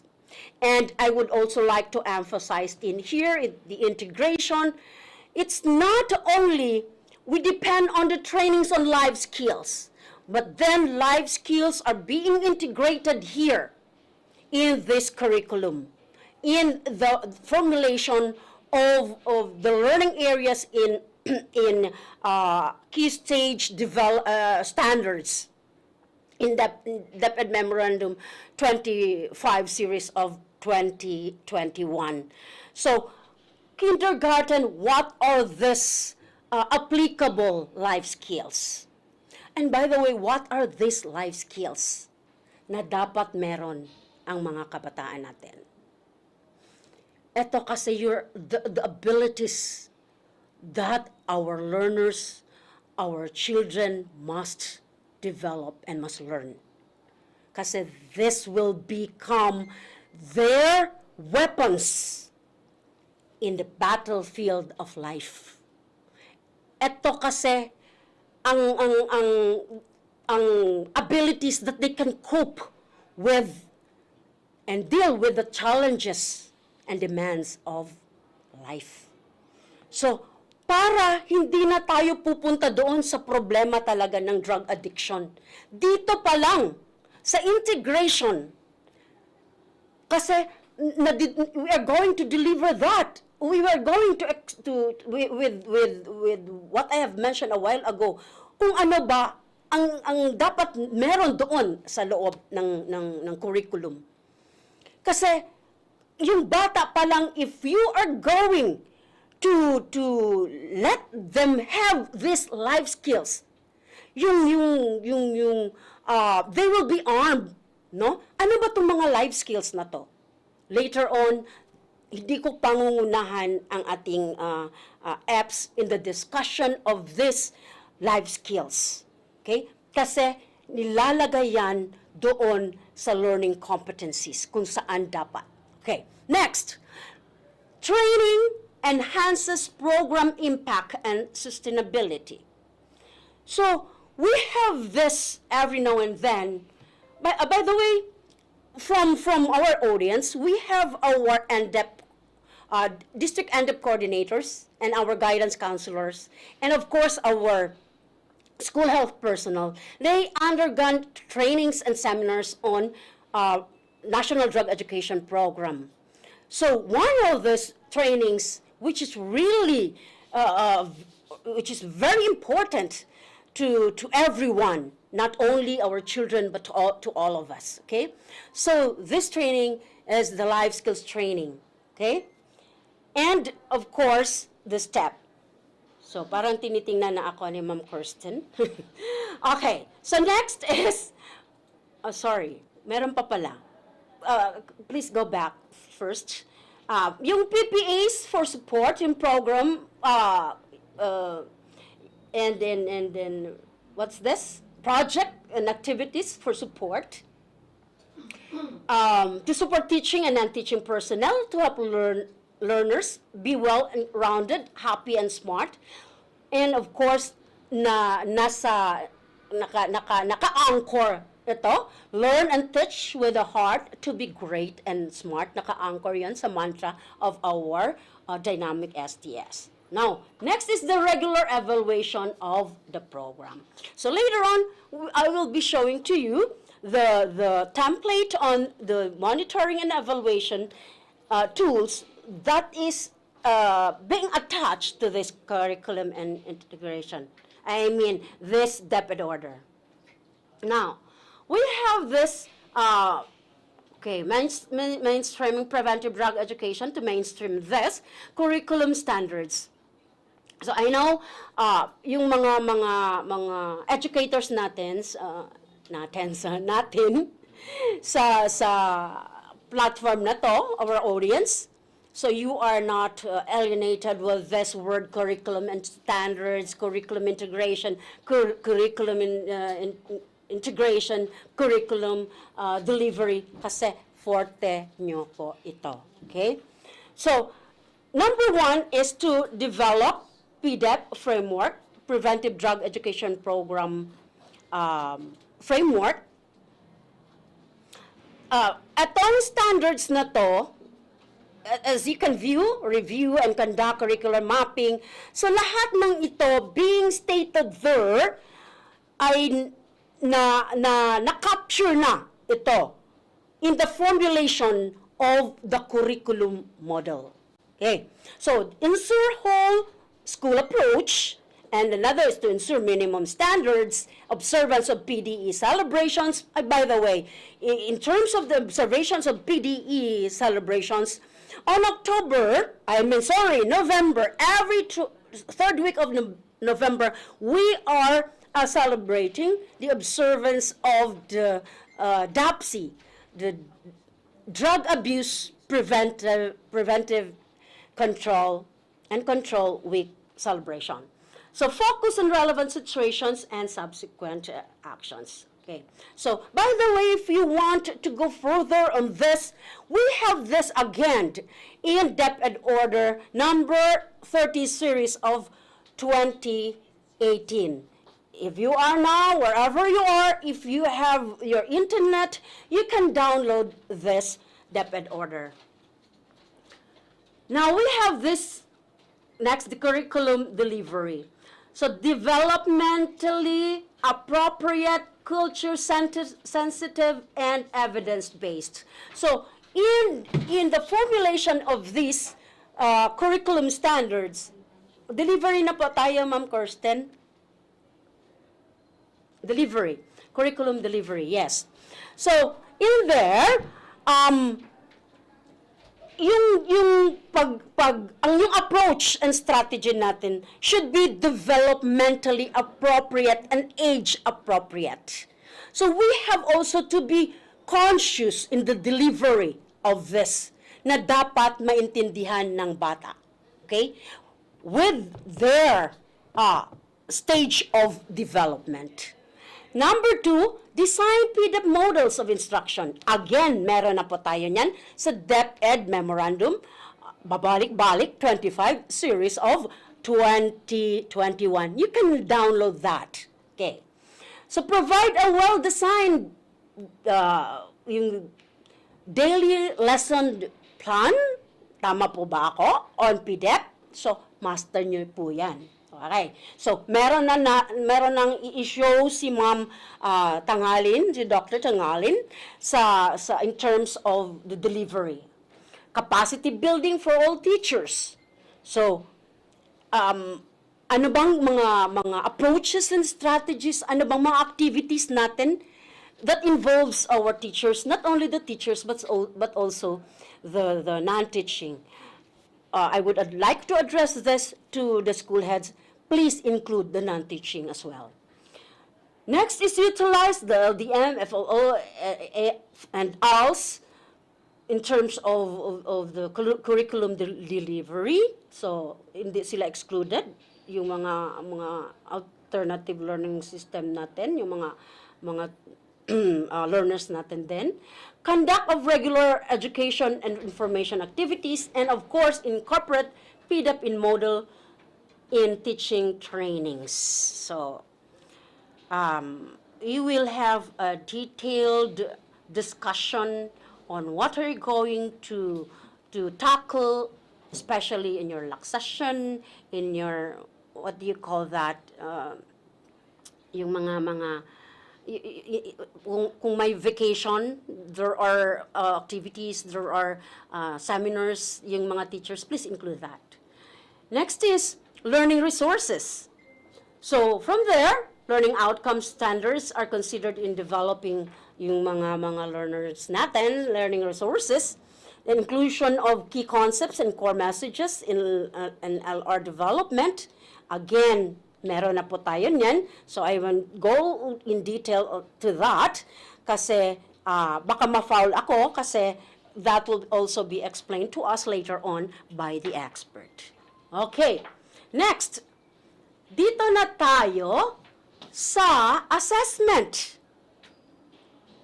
So, dito kasi, para malaman natin whether or not yung na-integrate, yung curriculum integration natin at life skills na develop ba, meron bang knowledge yung mga bata natin.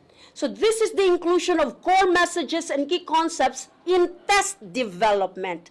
So this is one way of assessing our learners if they have this, if they learned something.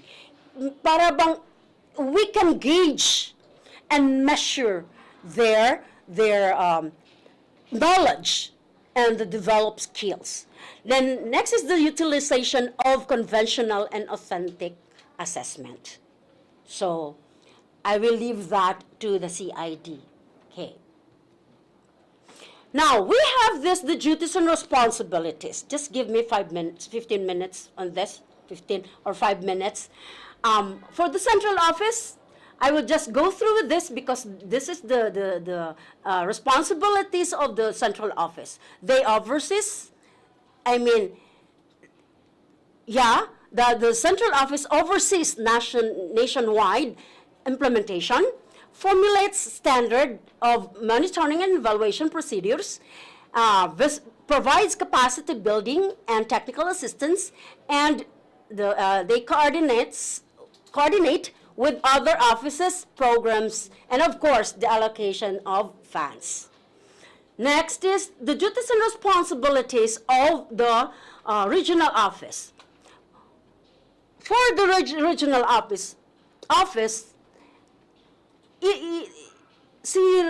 RO implements policy and guidelines, leads advocacy campaigns and other programs, documents evidence-based practices, monitors and evaluates the implementation of PDEP, provides technical assistance, collaborates with stakeholders, recommends policies and programs to central office, and submits consolidated quarterly report to central office and to the Bureau of Curriculum Development.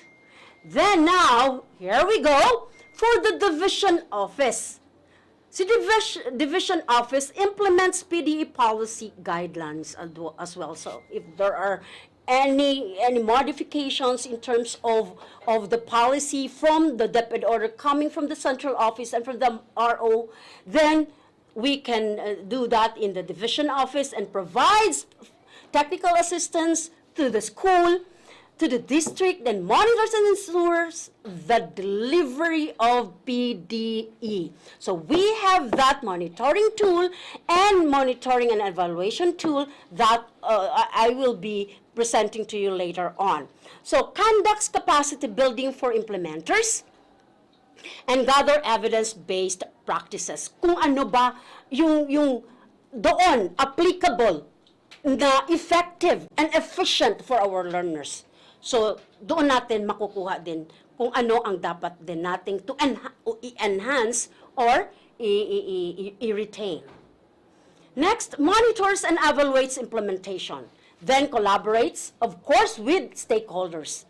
Next na, ma'am. Collaborates with stakeholders. Of course, again, in our implementation, we need to collaborate it with our partners. Kasi, again,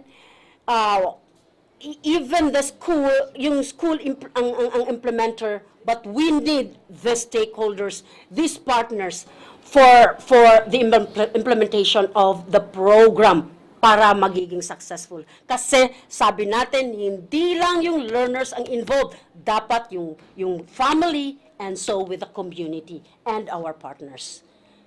Kasi hindi natin kaya kung tayo lang. Manages development of IEC materials.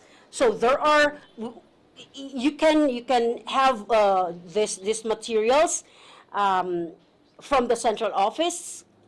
Pwede kayo kumuha ng, meron na tayo in the internet. Okay? So again, in presenting the IEC materials, please also consider this developmentally appropriate and age appropriate in your presentation.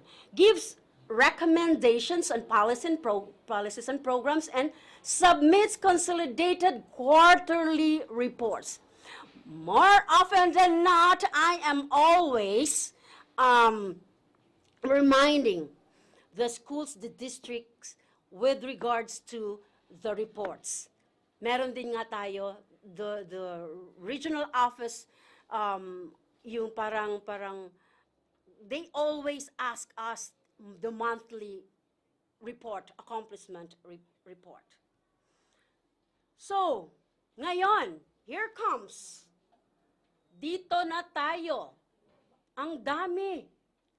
Yung school head. Kasi dito, in DepEd 12-2009 and DM 200 of 2016, this emphasized the DepEd reiterates its support to National Drug Education Program with the school head fully responsible for its effective implementation. Nasa DepEd order po yan, DO 12 series of 2009. So just go through with that, proper implementation, PDE outcomes in your OPCRF, contextualization of the PDF, capacity building activities, allocation of funds, coordination with other offices and agencies, pare-pareho lang din po, technical assistance, monitoring and evaluation, then updated report, documentation of practices, and of course, the submission of quarterly reports. Next is, eto, down the line for the teaching personnel. This ensures delivery of PDE lessons. So, hindi na po tayo mahihirapan ngayon, dear teachers. My salute to you. Kasi multitasking ang approach ng mga teachers. At believe talaga ako sa inyo in terms of the delivery. Yung sa curriculum, sa competency, learning competencies ng mga bata, daming trabaho ni teachers, but still, they manage to deliver it efficiently and effectively. Develops teacher-made IEC materials. So I emphasized that a while ago, and ensures effective assessment. So you include this in your assessment or practical test, kung anong mga assessment na ginagawa niyo sa curriculum. So we have here the monitoring and evaluation, and later on, I will be giving you the template of this monitoring and evaluation tool. So ito, and the PDEP monitoring and evaluation tool, meron din yan, naka-template na yan. What are you going to do is just to check if it is present or not, or if it is being practiced or not. So, mas madali na lang po. Okay? So, I will address this to the school heads. Please have a copy on this. Nasa DepEd Order 30 series of 2018. But then I will also be disseminating, I will be giving this care of to your school nurses, district school nurse. So lastly, we encourage field implementers to strengthen the PDEP through curriculum integration program initiatives and community involvement, and of course to conduct a comprehensive needs assessment to determine the needs and gaps in knowledge, skills, and practices for the proper implementation of PDEP. And number 3, ways forward is to intensify collaboration with other government. I would like to underscore, please intensify your collaboration with other government agencies and stakeholders, our partners, to address the needs of the learners and the implementers. So that's all for my presentation, and thank you very much. If you have any questions, please have your questions in our chat box, so we will answer that later on. Thank you very much for listening, and God bless. Diyos te bendiga, e vaya con Dios.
My due respect to our school's division superintendent, Dr. Jeneline Aliman, to our two ESDSS, Dr. Raymond M. Salvador and Dr. Jerry Bokingkito, to our kind-hearted chiefs of the SGOD, Dr. Gay Abduhan, and our chief for the CID, Dr. Joliet A. Magallanes, to the members of the team, the NDEP team, to the participants out there in the platform, a happy, healthy morning to everyone. Our tagline, Basta Mapi, happy and healthy. Actually, this program is part of the MAPI learning area. It's because we are to integrate this program in our health education. So kaya nga, we are here, my dear friends, with the main purpose that to orient you on the DepEd Memorandum number 025, series of 2021, the Preventive Drug Education Program Curriculum Model. This memorandum was issued during the time of pandemic. So the memo was dated May 26, 2021. What's the purpose of this DepEd Memorandum 25, series of 2021? The Department of Education issues the enclosed Preventive Drug Education Program Curriculum Model in support of the National Drug Education Program as provided in Section 43, Article 4 of Republic Act Number 9165, or the Comprehensive Dangerous Drugs Act of 2002.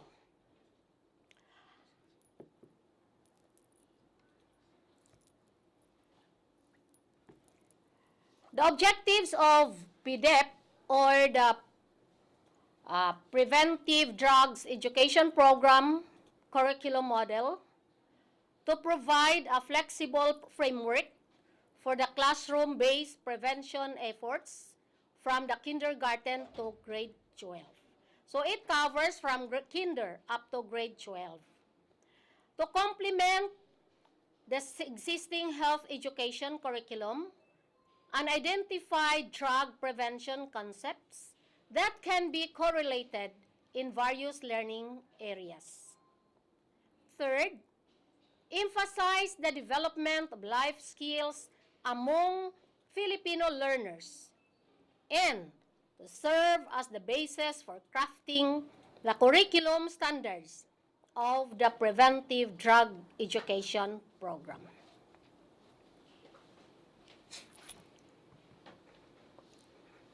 So, don't worry to this program. It's because we are provided with the curriculum guide provided to us by the Bureau of Curriculum Development, Curriculum Standards Development Division. And before going further, we would like to give credit to the committee, the working committee who prepared this curriculum guide. And out of the many writers, we have two writers coming from our region, from Region 9. May we acknowledge Dr. Eugene Pinalis and Dr. J. Montealto. We have also the identified reviewers to this curriculum, the preparation of this curriculum. We have three from our region, from Region 9, and one of the three coming from the division of Zamboanga del Sur, our very own principal of Domingag Senior High School, now at present, Miss Ruby Michelle Boot.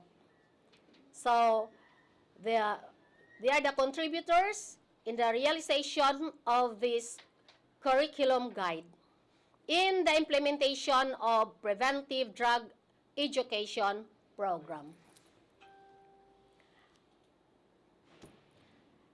Actually, the fundamental task of this preventive drug education is to inculcate awareness among learners through the promotion of developmentally appropriate knowledge, values, and skills to be healthy and drug-free.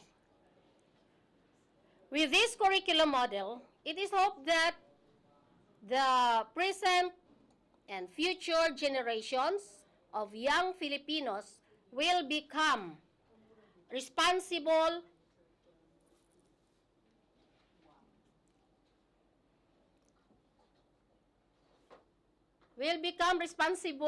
and value in making decisions. So, my dear friends, this preventive drug education, the goal is,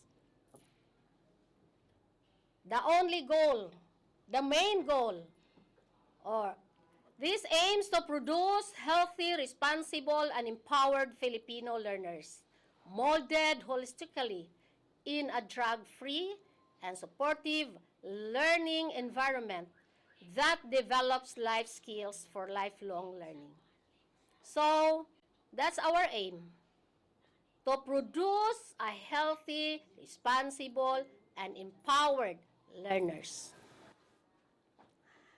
So,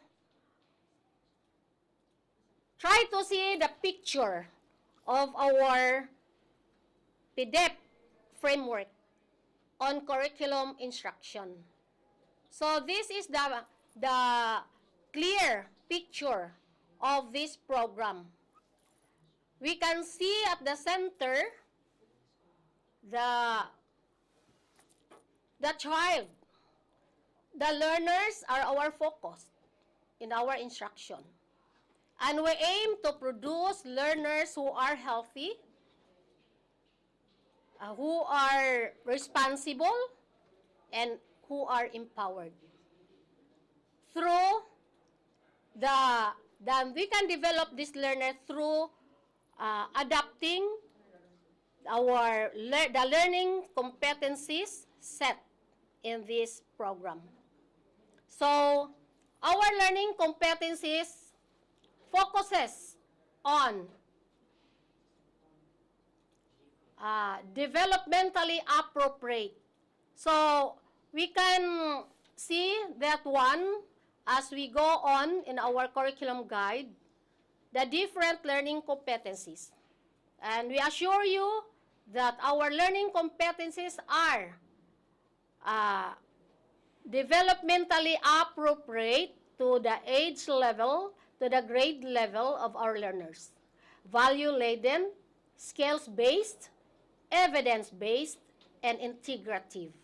So, the learning competencies, we can integrate that one not only in health education, but we can also integrate in other learning areas. And you will be guided when to integrate, where and what to integrate in other learning areas.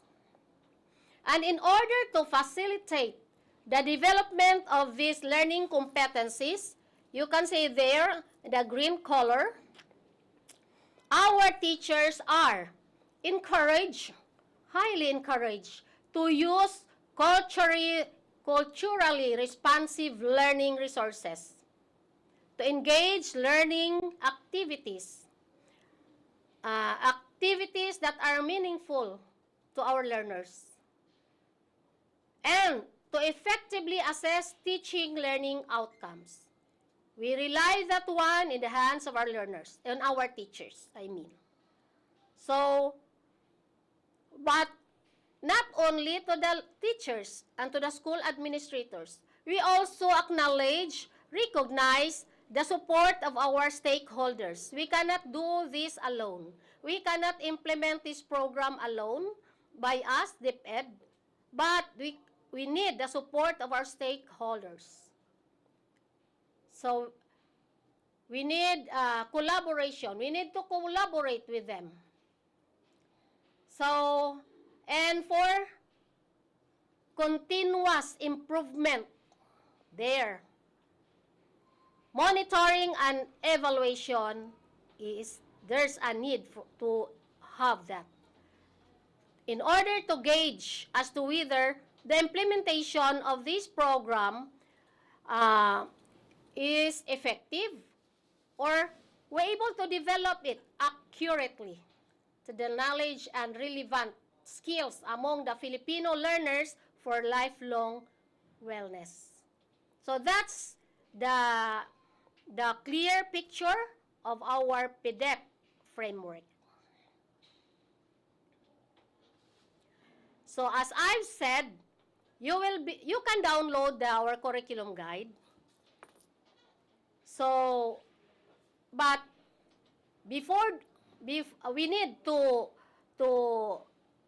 discuss it to you so that you also understand what or about our curriculum guide in this PDEP program, in this Preventive Drug Education Program.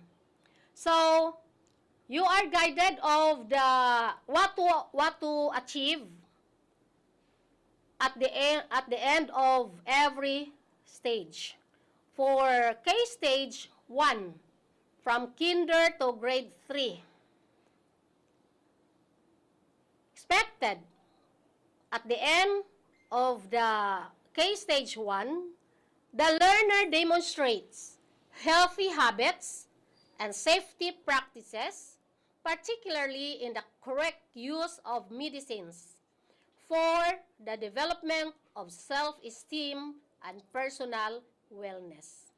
Healthy habits, simple lang ang sa kanila. Safety practices, correct use of medicines. Yon, the focus in the development of the K-Stage 1.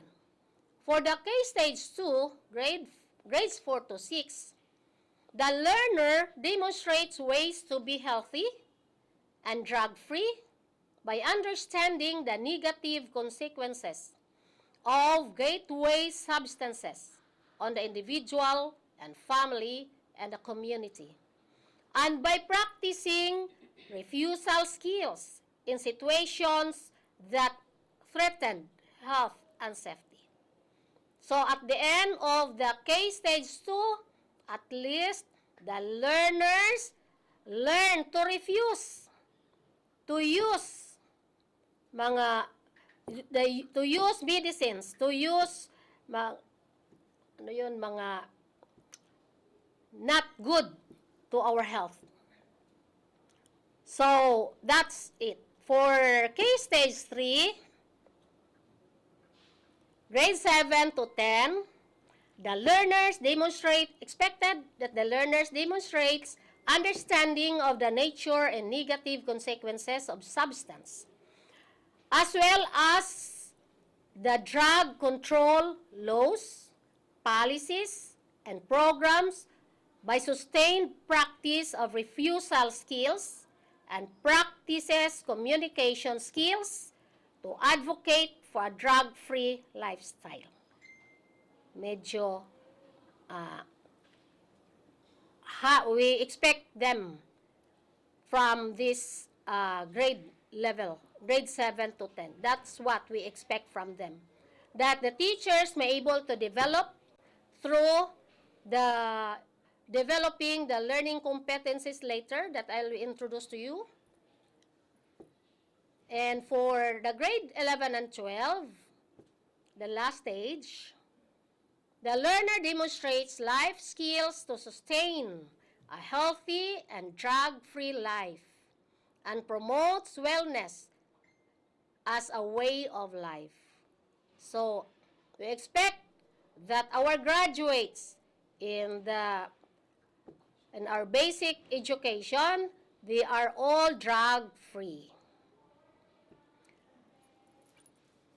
So, this is our learning competencies.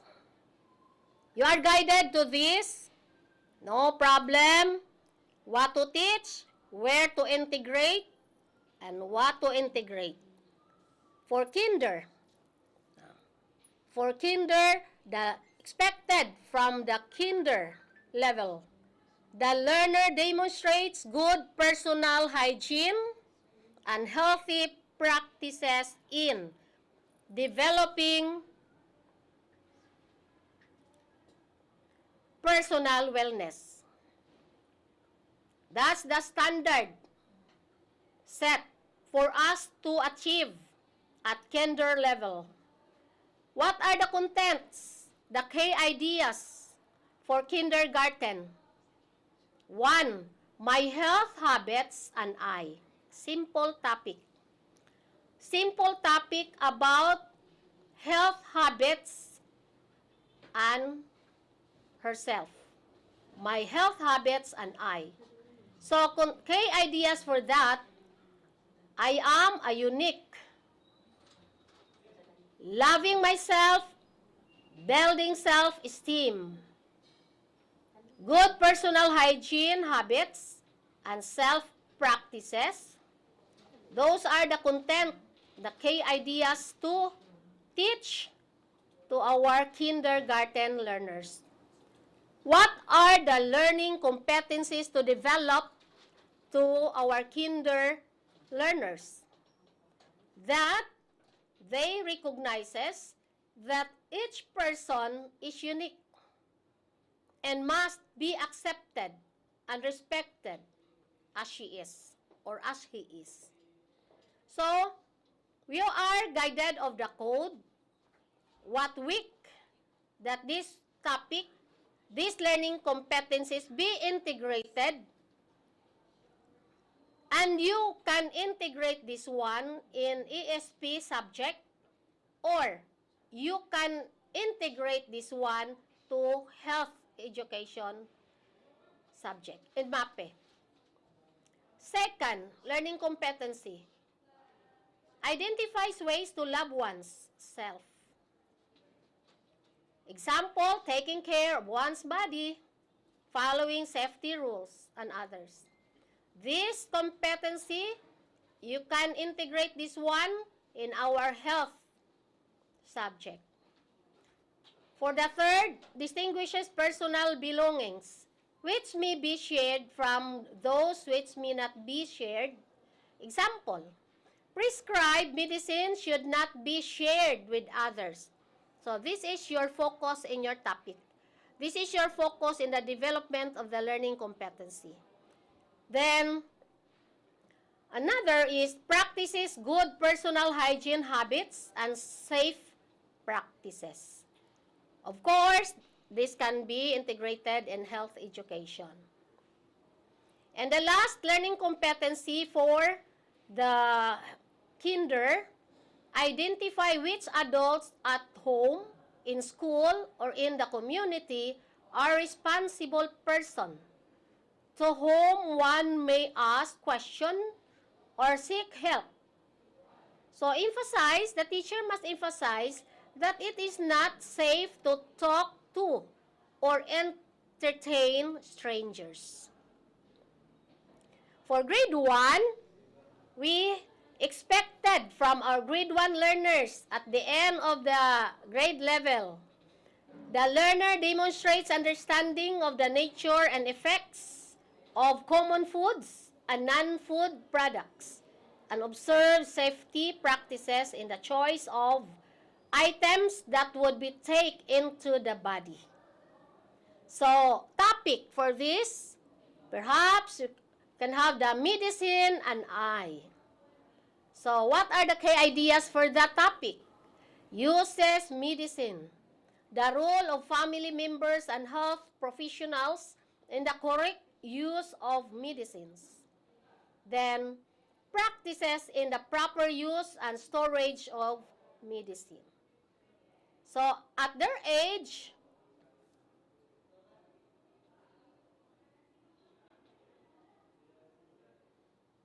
grade 1. Ano yung sinabi ko?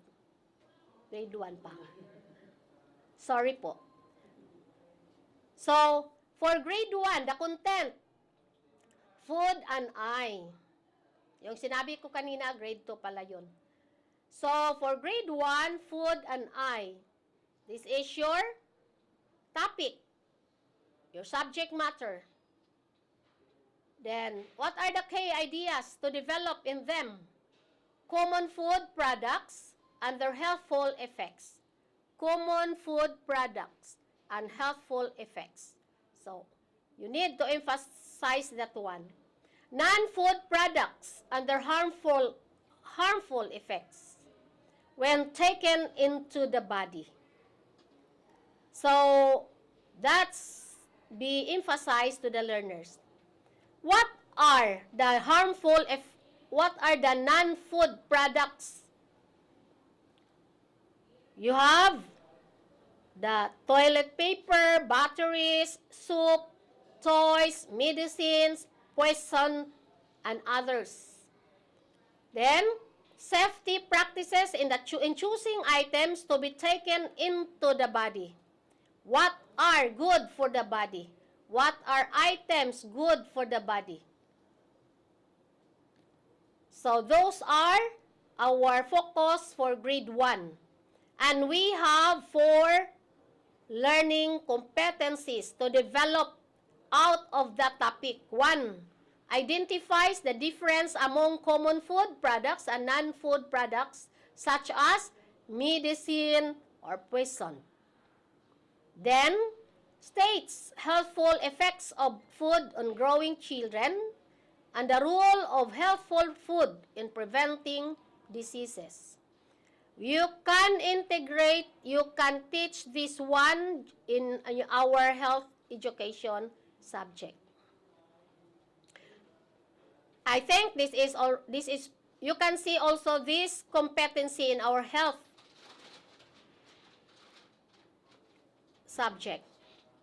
Health curriculum describes the harmful effects of non-food products when taken into the body. So these learning competencies,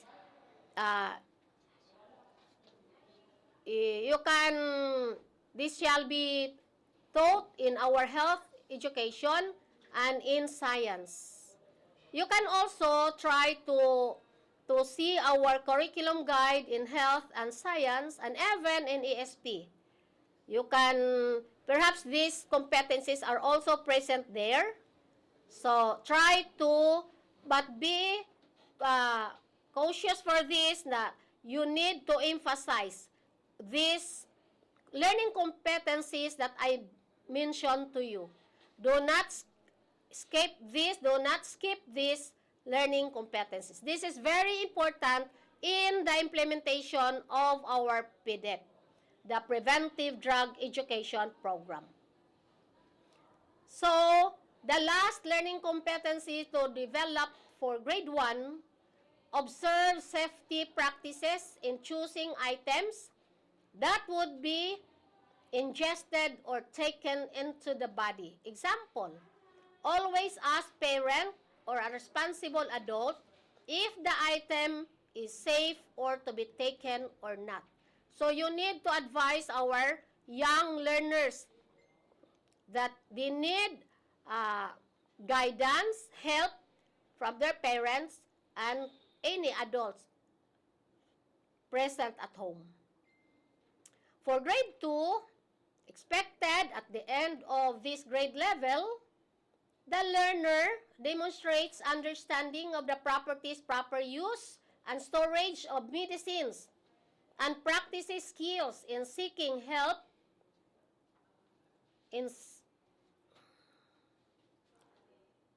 that is our expectation for the grade 2 learners. So, grade 2 pa lang, the grade 2 learners already know the proper storage of medicines, the proper practices, and the proper use of medicines at their young age. What are the content? Medicine and I. So, what are the ideas for this? Uses of medicine. The focus of your discussion. The role of family members and health professionals in the correct use of medicines. That they need to seek help. They need to consult health professionals before taking medicines. Practices in the proper use and storage of medicines. So, at least they know where to place, when to use the proper use of medicines. What are the learning competencies to develop for our grade 2? Explains that medicines can help cure diseases when used properly. Explain the roles of family members and health professionals in the correct use of medicines. Emphasize that health professionals such as doctors, nurses, dentists, and are our friends. Bawal matakot sa ating mga health professionals. So, we need to orient our young learners for that. Then, where to integrate this one? Where we can see these learning competencies there in health education, science, ARPAN, ESP. We can integrate that one. Then, third, 6, help and supervision of parents or responsible adults in the use of medicine as prescribed by health professionals.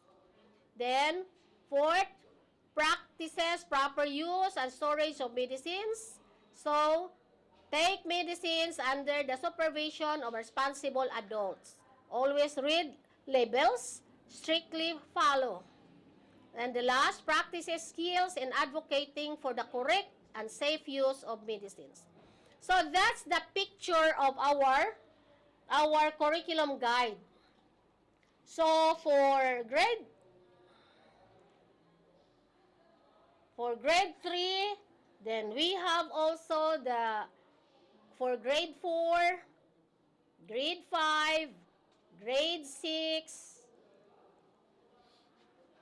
then from kinder up to grade 6, you are guided of our curriculum guide. There you can see the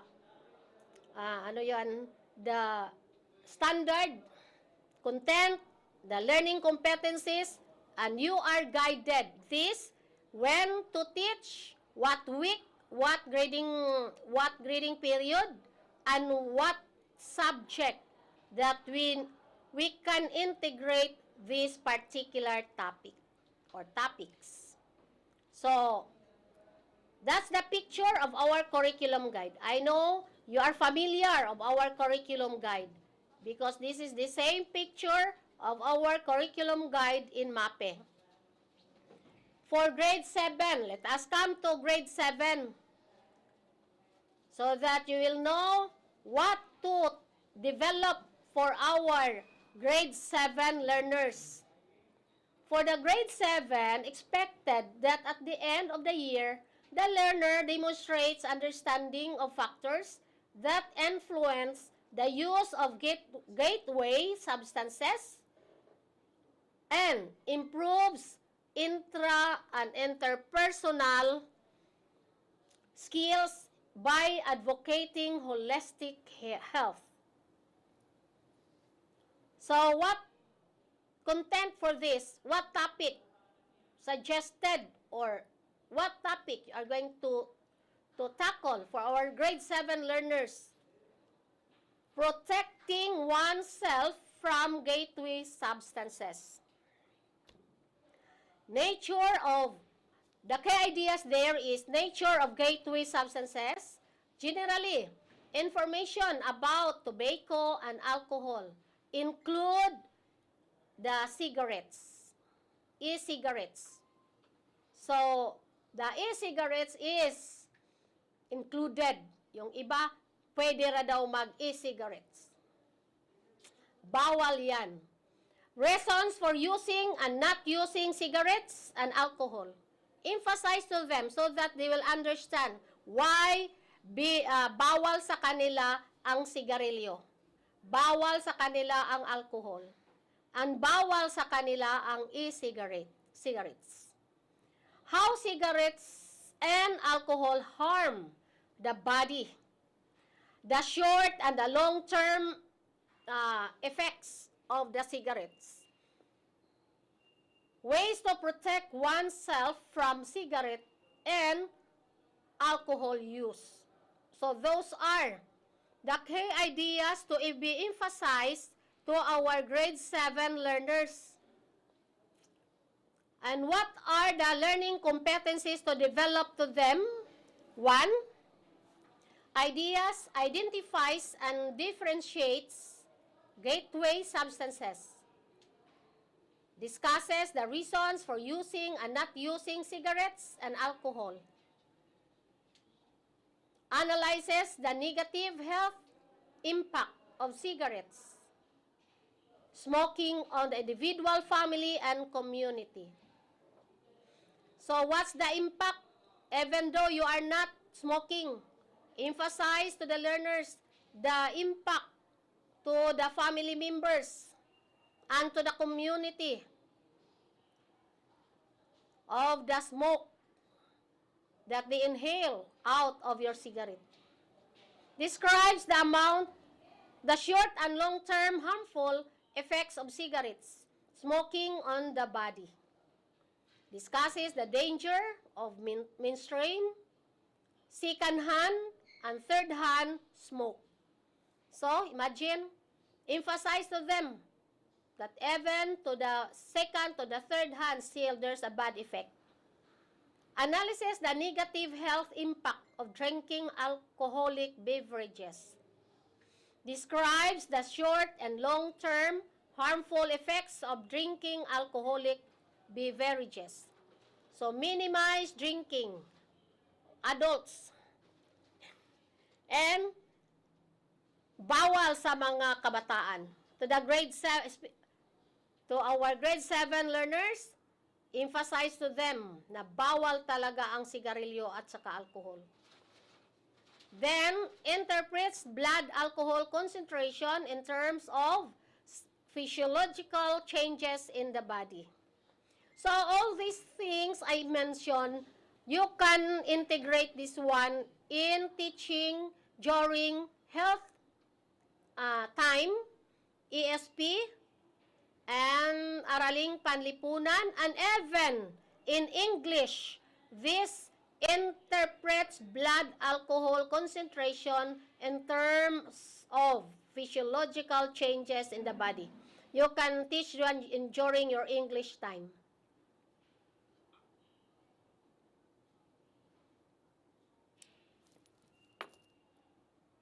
Why?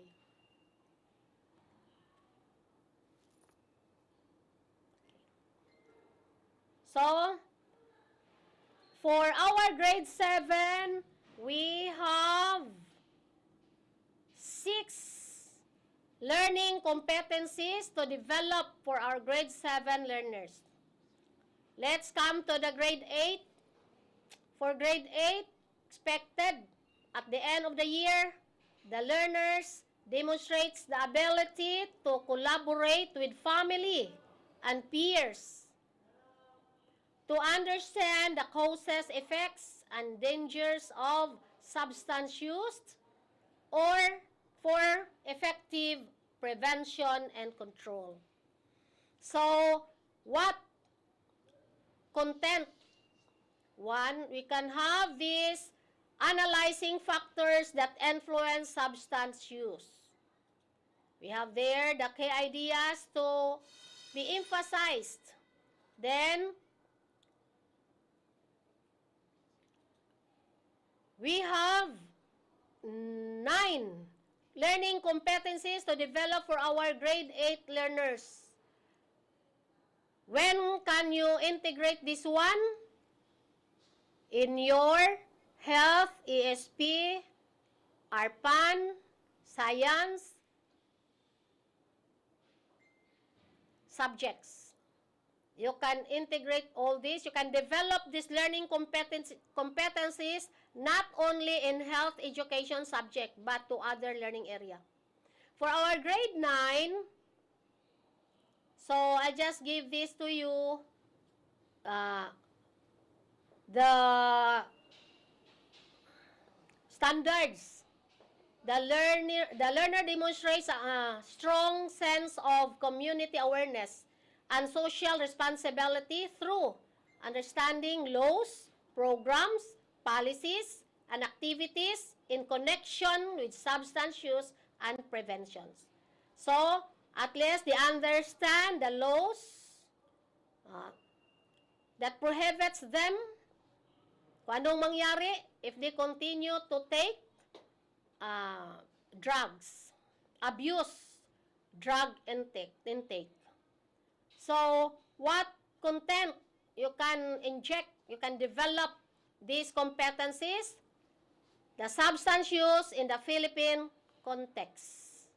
Then, in grade 9, we have 6 learning competencies to develop. So, I'll not read all the learning competencies. Anyway, you can, I am willing to provide also, to share the slide to you so that you can use this one during your LAC session. You can also give more emphasis during LAC session.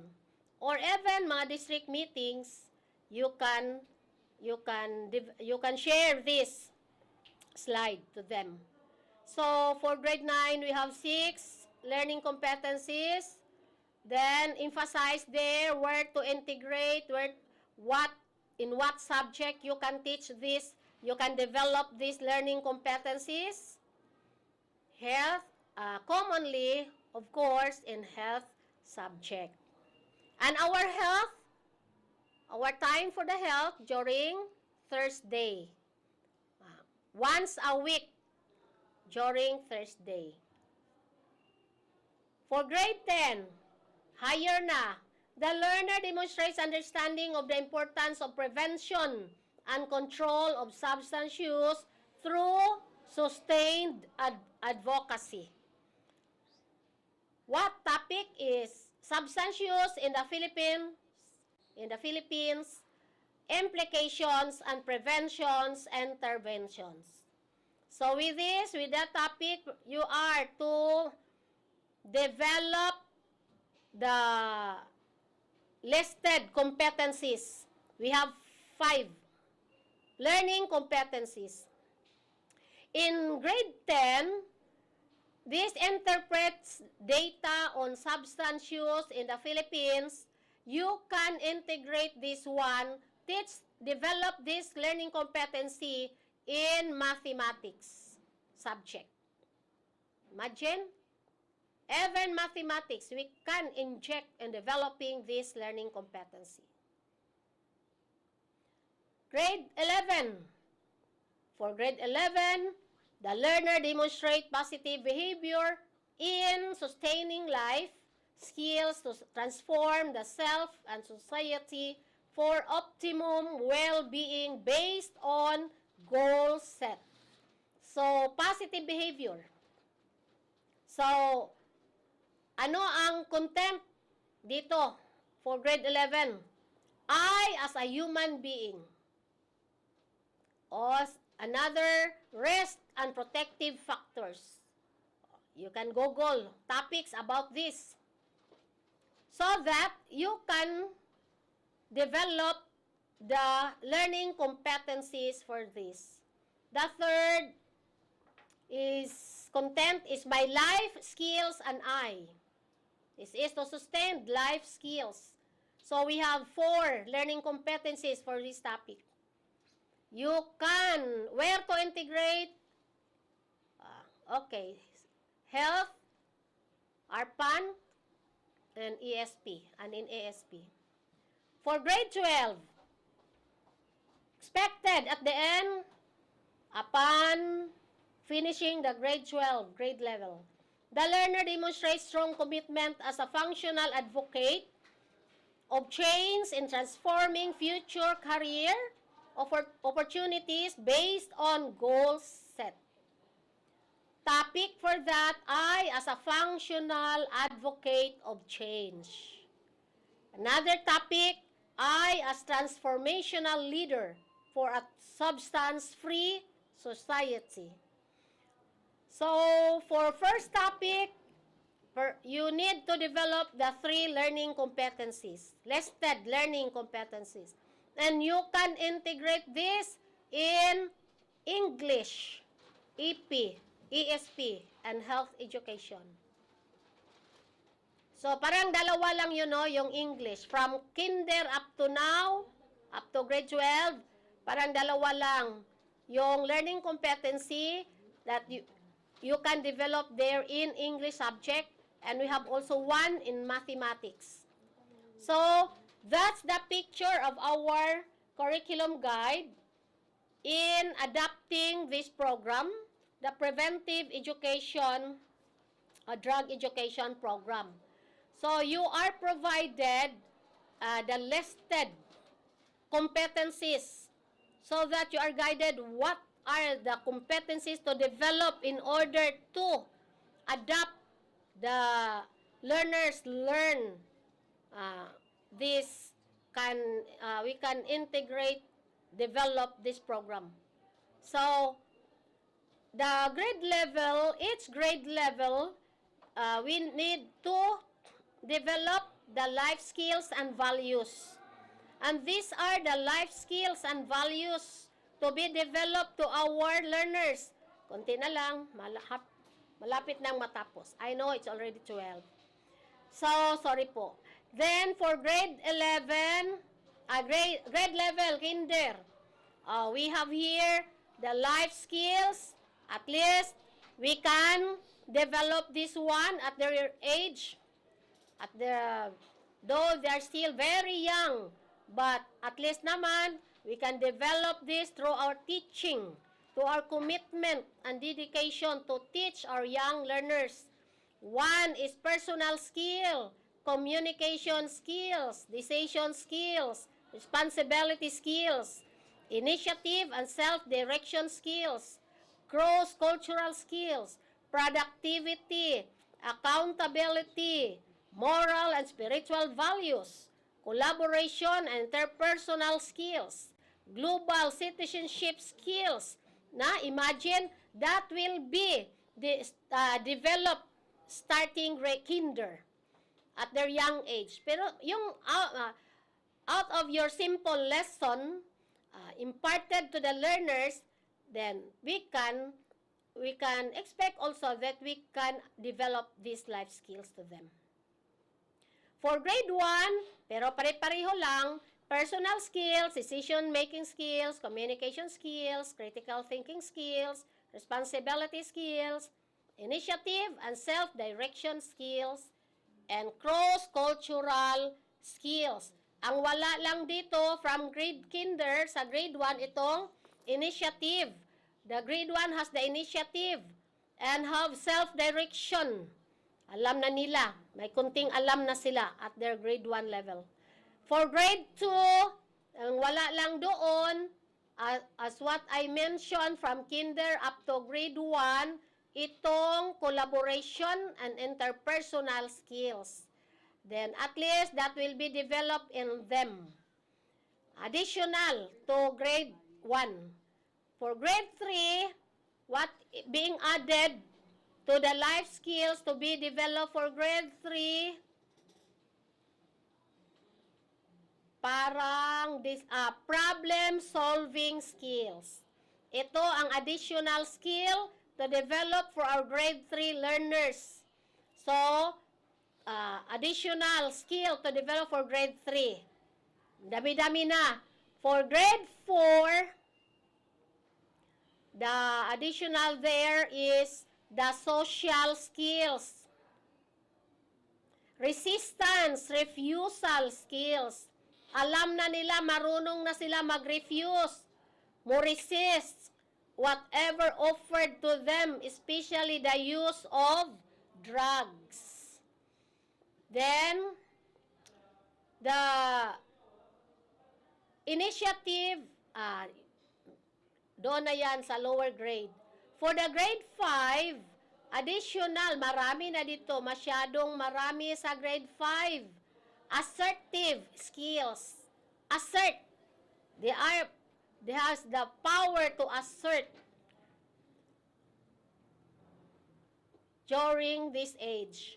They have to develop, you are to develop their critical thinking skills. They can already describe, explain, and analyze. Then, another one, additional, yon lang. We have only 1 assertive, 2 critical thinking. So, for grade 5.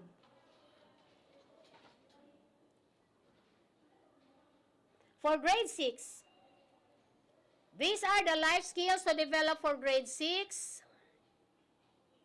What being added from lower years? Try to see kung ano ang naidagdag dyan. Interpersonal skills. So, we have additional skill to develop for our grade 7, leadership skills. So, dalawa lang being added for grade 7.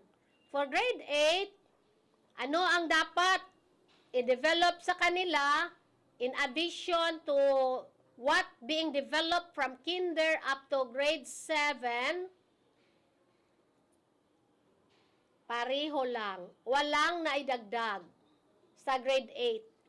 So, at least naman, you can fully develop the different skills out of the learning competencies you develop in them. The lessons you teach in them. For the grade 9, let us try to see what are the skills added to be developed for our grade 9. We have here the empathy. The empathy, then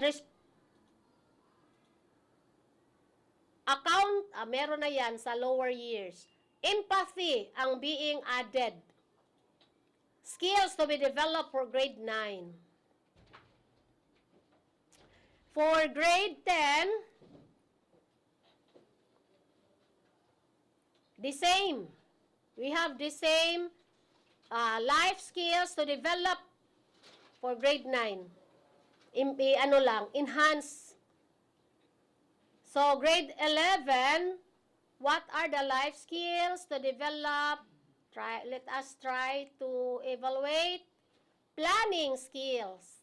They learn how to plan at grade 11. Okay, isa lang. Naidagdag. At least, nag-improve na sila. For grade 12, meron pa sa grade 11. Planning skills, organizing skills, yun.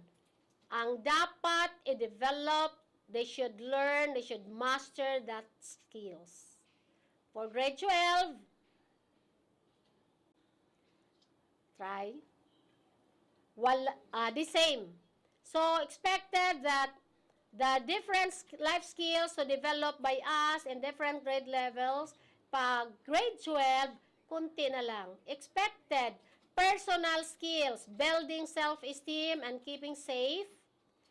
We hope that we are producing our learners in our basic education, the learner who are drug-free. Learners who are responsible, healthy, and healthy, responsible individual. Lastly, try to spills out. Hindi naman ako nananakot ha. Hindi naman nananakot, pero at least you can spills out what is dead. Dead drugs end all dreams. The way I spells out the word dead. So, sorry for for delaying your lunch. I hope you are listening my delivery of the topic. Thank you very much. See you in the field during my supervision, instructional supervision.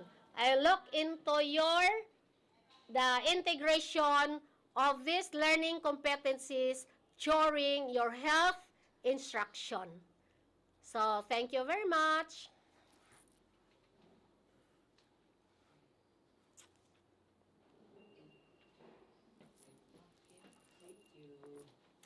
Kabalo kagi.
Okay, thank you so much, Dr. Melinda Tangalin, our Education Program Supervisor for MAPE. Salamat kayo, ma'am, no, for those inputs on the curriculum model of Preventive Drug Education Program. And once again, I would like to remind everyone for the monitoring and evaluation link. It was already posted in the screen already. So thank you so much, no, everyone, for being with us this whole morning just to listen to this Preventive Drug Education Program policy orientation. And to all of our viewers, attendees, and also to our top management from to our SDS, Ma'am Janeline Aliman, and to our two ASDS, Dr. Jerry Boquinquito and Dr. Raymond Salvador. Thank you so much for your all-out support, and also to our CID Chief, Ma'am Juliet Magallanes, and to our beloved SGOD Chief, Dr. Gay Abduhan, for your ever support and your assistance given to us. At this time, we will be flashing again our evaluation link for the monitoring and evaluation. The COME will be looking at your evaluations, your comments and suggestions to improve this virtual orientation, and also what are your learnings that you have gained during this virtual orientation. So, are there any further questions that you would like to raise before we will end this conversion this morning? Do we have any questions in the platforms? I guess wala na, no, but if you do have questions later on, you can always ask your district nurses, I guess your PSDSS, no? They can also assist you on the curriculum model. And as what Dr. Melinda Tangalin have said, she will be looking at your, what do you call this? Learning plans, your DLPs, if it is really integrated in your sessions or in your lectures or subjects, especially in MAPE, in the health matters that you will have to do. So I guess that's all for this virtual orientation for this morning. Thank you so much, everyone. And congratulations also to our program holder, Ma'am Wiwa Jesusa Gomez. Thank you so much. And once again, good afternoon.